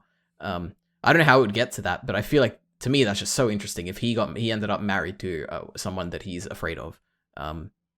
So that's who I think. I guess at this point, do you have any? Do you think firstly about I have one more prediction, but before that, do you have any idea about the? Yeah, I do think some marriage would be good. I do hope. The thing is, there's just the only. I mean, maybe this is very heteronormative of me. Good grief! Oh no. I mean, I was going to say there's only one woman that we know, and she's underage, right? But and maybe we don't know. Aina and Pullman could just go at it. That's what I guess. Thinking, yeah. Maybe. I don't know. Yeah, I guess I just haven't seen enough. Like, that's why I was like on the Bug Eyes. Yeah. I mean, they're the only two interactions, right? They're the only ones who the seeds have been planted yet. And I would have felt like Yukimura would have set that up somehow so far, unless he plans for the manga to go a lot longer. So, but there's going to be a minimum of like it's going to end at the least. Well, it's going to end at the earliest of chapter 114. That's my prediction. So we got less than 20. Wait, 214, left, right? 214, yeah. Okay. Damn, that's going to be interesting. But that's just through calculations and assuming that Yukimura's prediction on how many pages it would take was correct. And he was like, it's about this many pages. Yeah. Or at least this number of pages. So it could be, I mean, I see some people that think it's going to be like 300 more pages, which would mean, we go on for an extra 40 chapters or something. So yeah. To me, I don't know. chapters. To me, I haven't read the historical thing as well, so that's probably coloring my judgment. But I feel like you go like a long way. I could imagine another like 2 arcs on this. But I mean, if he said that he only has a fixed story left, then this is the final arc. Yeah, this is the final arc. Damn. All right. So you confirmed that. But yeah. But I mean, who knows how long the arc can go on for? So yeah. True. Yeah. You got. Well, what is it on average? It's what, like 4 books per arc, roughly, isn't it? Yeah. And we're on book 2. Well, we'd be on our third book now. So we've just read book 2 plus. So yeah, true. Yeah, true. Though actually, Farmland only had 3 books. Yeah, but it's a terrible 5, arc, right? 6, You know, and it's 7. not as good as True, that is true. the It's a Baltic bad Sea, arc. the Eastern Expedition. You know, my goodness. Okay. Anyway, so the prologue was 1,600 pages long. This arc was going to be 1,000. The Farmland's 1,200 pages long. So we're not even like, he said at least 1,000 pages. So, you know, if he ended it on the 1,000 page, it would be shorter than any other arc. So yep, at least a major arc. Okay. All right. So the final prediction is just talking about I guess before we get to any predictions you have, is about the potential endings for the story. And this was before I had any idea about it being historically based, so these could be very wrong. So my two predictions are, I mean, they're not really my two predictions. The two ways I can see the story going are that you have a happy ending where everyone lives in peace and harmony for a time, right? At least one generation or whatever. So that's one aspect of it. Now, the one I think is more likely and fits better, and maybe even fits with the historical ending, which I don't really know that much about beyond what you just said. So I think it could be a more than a happy turned sad, like in a time skip ending, more of a hopeful ending where Thorfinn dies a sad death, having not accomplished what he hopes to accomplish, but with hope in his heart for the humanity to accomplish what he wants to accomplish in the future. And maybe I could see that being through his children in a way. So he will lose. He won't accomplish what he wants. It'll be sad. It's a lose for him, but he still has faith that his mission will be carried on in the future, maybe through his children. So that's my prediction. So what do you think about all this? So I think just because of how it seems to be going, I think Yukimo has confirmed a historical ending where Vinland will fail. But the details of that, I don't know. I'm inclined to believe that it will have the theme of the story will prevail. Because Yukimura seems to genuinely really believe in this idea, so I don't think he would give it up last second. But he just acknowledged the difficulties of it. I think thing is right. So in a few interviews, he did say, "Oh, this arc is going to be a twist. This final arc is going to be a twist." But I don't know if he's talking about the Farmland being that arc because it was used in like an anime interview, or if he's talking about the next manga arc. So it kind of coincided like with the newest arc as it was starting to release. So there's a few things. But in recent anime, interviews he's done, he has talked about how much he despises war. Like, I mean, if it's not clear already, but he's just made it very, very clear, like just in his own personal life. So anyways, I mean, yeah, I think to me it's very clear that he, like, this isn't going to be a easy road. No. Like, I think it's very clear that the ending is going to support the idea, unequivocally support the idea that, I guess the Thorfinn's philosophy, basically, whatever that, like, I guess this whole idea of being, that fighting war being bad and violence being bad, I think it's very clear that the story is going to support that in the end. There's going to be no ambiguity in it, is what I think. Anything else about that? And then I guess for you, any other predictions? It's hard to see. Like, it's hard. It's really hard to say. I think there's going to be a war. I had one big prediction that I don't think will happen now. But my one big prediction was like Hild was going to have a mirror of Kali, Hild, and Thorfinn, like Balder, Floki, and Thorfinn. I don't think it's going to happen anymore unless Thorfinn kills accidentally somehow. That would be interesting. There was. I mean, there could be like. I mean, there's a few theories. Like, listen to Carl and mine discussion, but there's one that like Thorfinn may die in Vinland, and then Bug Eyes becomes Thorfinn. You know, because he's already called Thorfinn, and he's the one who we know historically as Thorfinn Karlsefni, or something like that. The Thorfinn replacement theory. No, I don't. I can't. I can't imagine that. That's out of my realm of possibility. My goodness, I think it's interesting. I think there'll be definitely violence. It'll be interesting to see if Thorfinn fights again. How it will work. My feeling is that the rats do play a big role because the rats. Yep. Historically, I think the statistic is that 90% of all indigenous people actually were killed in the Americas were killed by smallpox or some disease of some kind. 90%. Wow. Damn. So that was a big population extermination because none of them had any immunity to the New World diseases. You can watch videos by CPG Gray. No. Oh, what a legend. Yeah. Gray. He had loads ages ago on America Pox. And he kind of talked about how just the types of horses and animals they had at the time would contribute to this. It was very interesting. That's where I'm getting my information from. So I was feeding the rats because Gudrid had to get them out of the food. They're clearly not very cleanly. And so if they're trading this wheat with the Mi'kmaq people, which the rats have been in, then the Mi'kmaq people will get ill. That will just confirm their superstitions. And then, then they'll get mad at the Norse, and the Norse don't understand why, because they just don't understand, germs and disease and stuff like that. So yeah, that's very convincing. And I think there's a fault line right there. What else? Yeah, I mean, I think I'm really excited for this next chapter. I don't know how it's going to go down, but yep, absolutely. And the anime, exciting. Looking forward to it. Yeah. Vinland Saga's looking kind of good. Yep. Love it. Not gonna lie. Until it ends in 5 chapters. It'll be crazy. So, tier list. I guess that's it. Want to see my tier list, Bacon? Yeah. Yes, of course. Yep. This is the definitive final tier list. Yep. Until the series ends, then we need to cash in on it. Yeah. What else do I have to preface this by? They're in order again, so the rows are in order. Yeah, I don't know how much different there is. If there's anything, I'll point out anything. But here you go. Here's my tier list. All right, let me open up on a big screen. Oh no, can't believe it. Oh no, what happened? All right, so Halfdan's S tier now. Nice, I see that. Absolutely. Got the Squidgy Jet also S tier. Hild has gone up above Canute, but not above Sigurd. Shame. Yep. I love Sigurd. Oh, it's actually before I should point out. Just everyone in S tier is so good. Like it's so hard to rank them. But anyway, yeah. Yeah, I still okay. Yeah, Cordelia's gone up. I think she wasn't there before. You've got Carly's gone up. Oh no, she wasn't there before. Of course, yeah. Yep. So I did that. I did the same thing with Hild last time. Oh yeah. Oh right, I'm like a broken radio. Then we had Carly's gone up.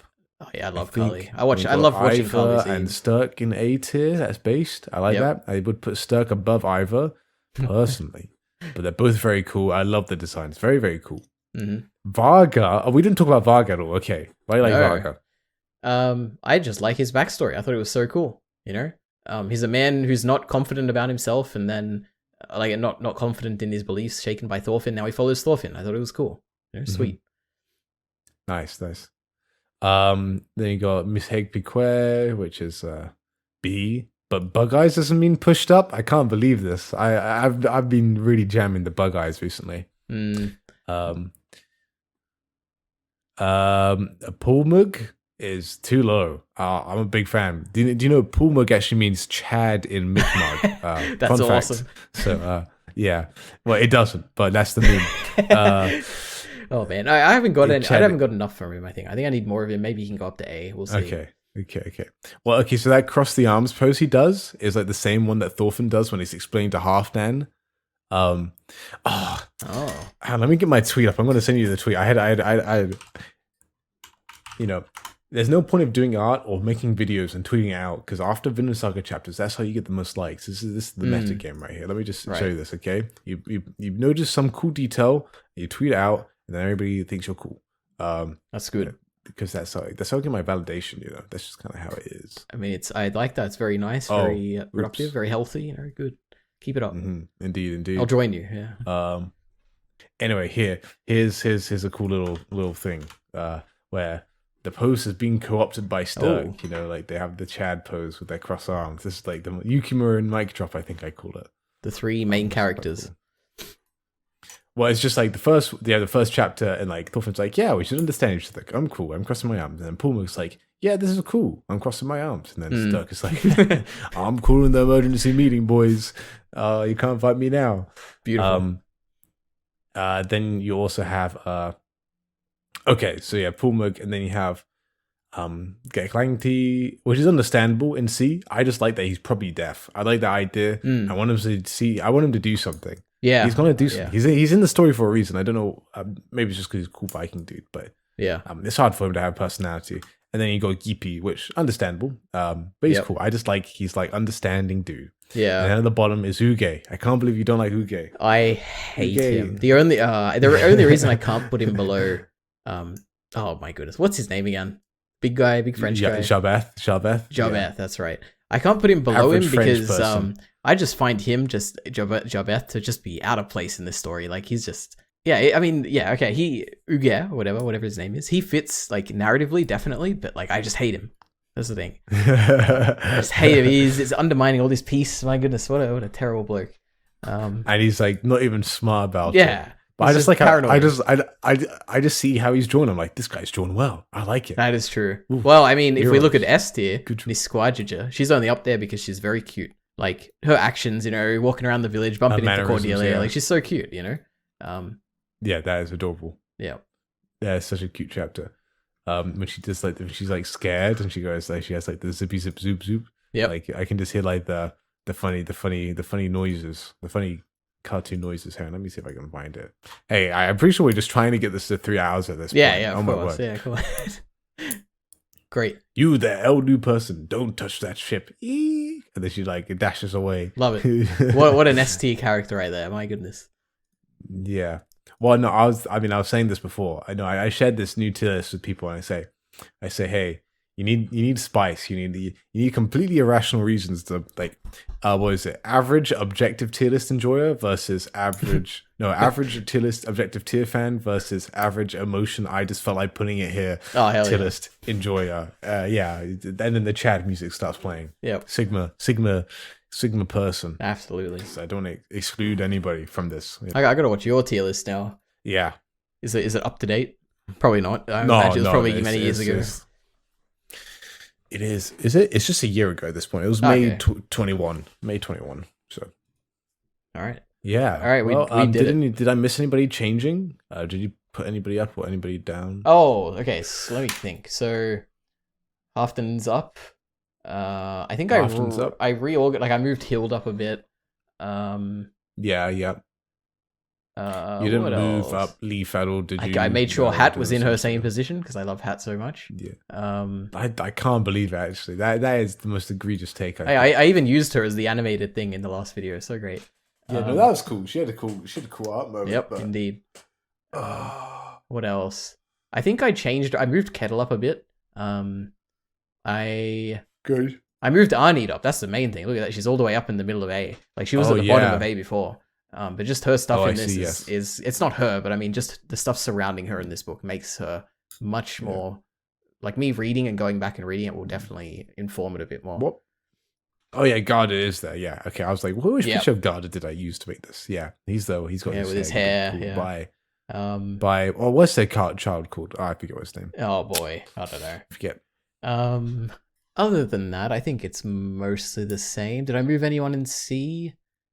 No, I should probably say in C tier, the Sigurd's friends are organized because they have very small things, which is like the first friend is like boastful, I think, and then the second friend there is like he calls out the boastful guy for being boastful. It's like you don't need a boast. And then there's the other guy who's lower down.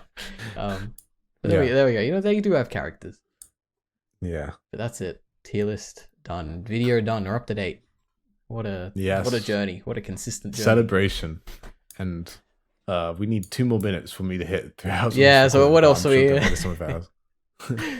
Anyway. Yep. I'd just like to say it's been very fun doing this with you. Absolutely. Do more. Yep. I mean, it's been a bit of a time sink, but I love your preparation. I know loads of people have really enjoyed it. They've messaged me personally. Without messaging awesome. You. They'd be like, wow, this is really cool.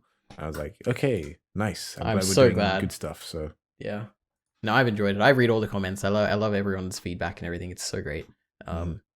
So yeah, I guess look out for the videos that are coming out tomorrow or the next day. For the Vinland. Oh yeah. Are we allowed? Can we announce like the name of the thing? Have you said it there? No. I'm keeping. All right. Yeah. videos. All right, that's it. Thank you for listening. Enjoy. We'll say stuff in the comments if you want, and I'll definitely reply to you. So yeah, thank you. Bye. Bye.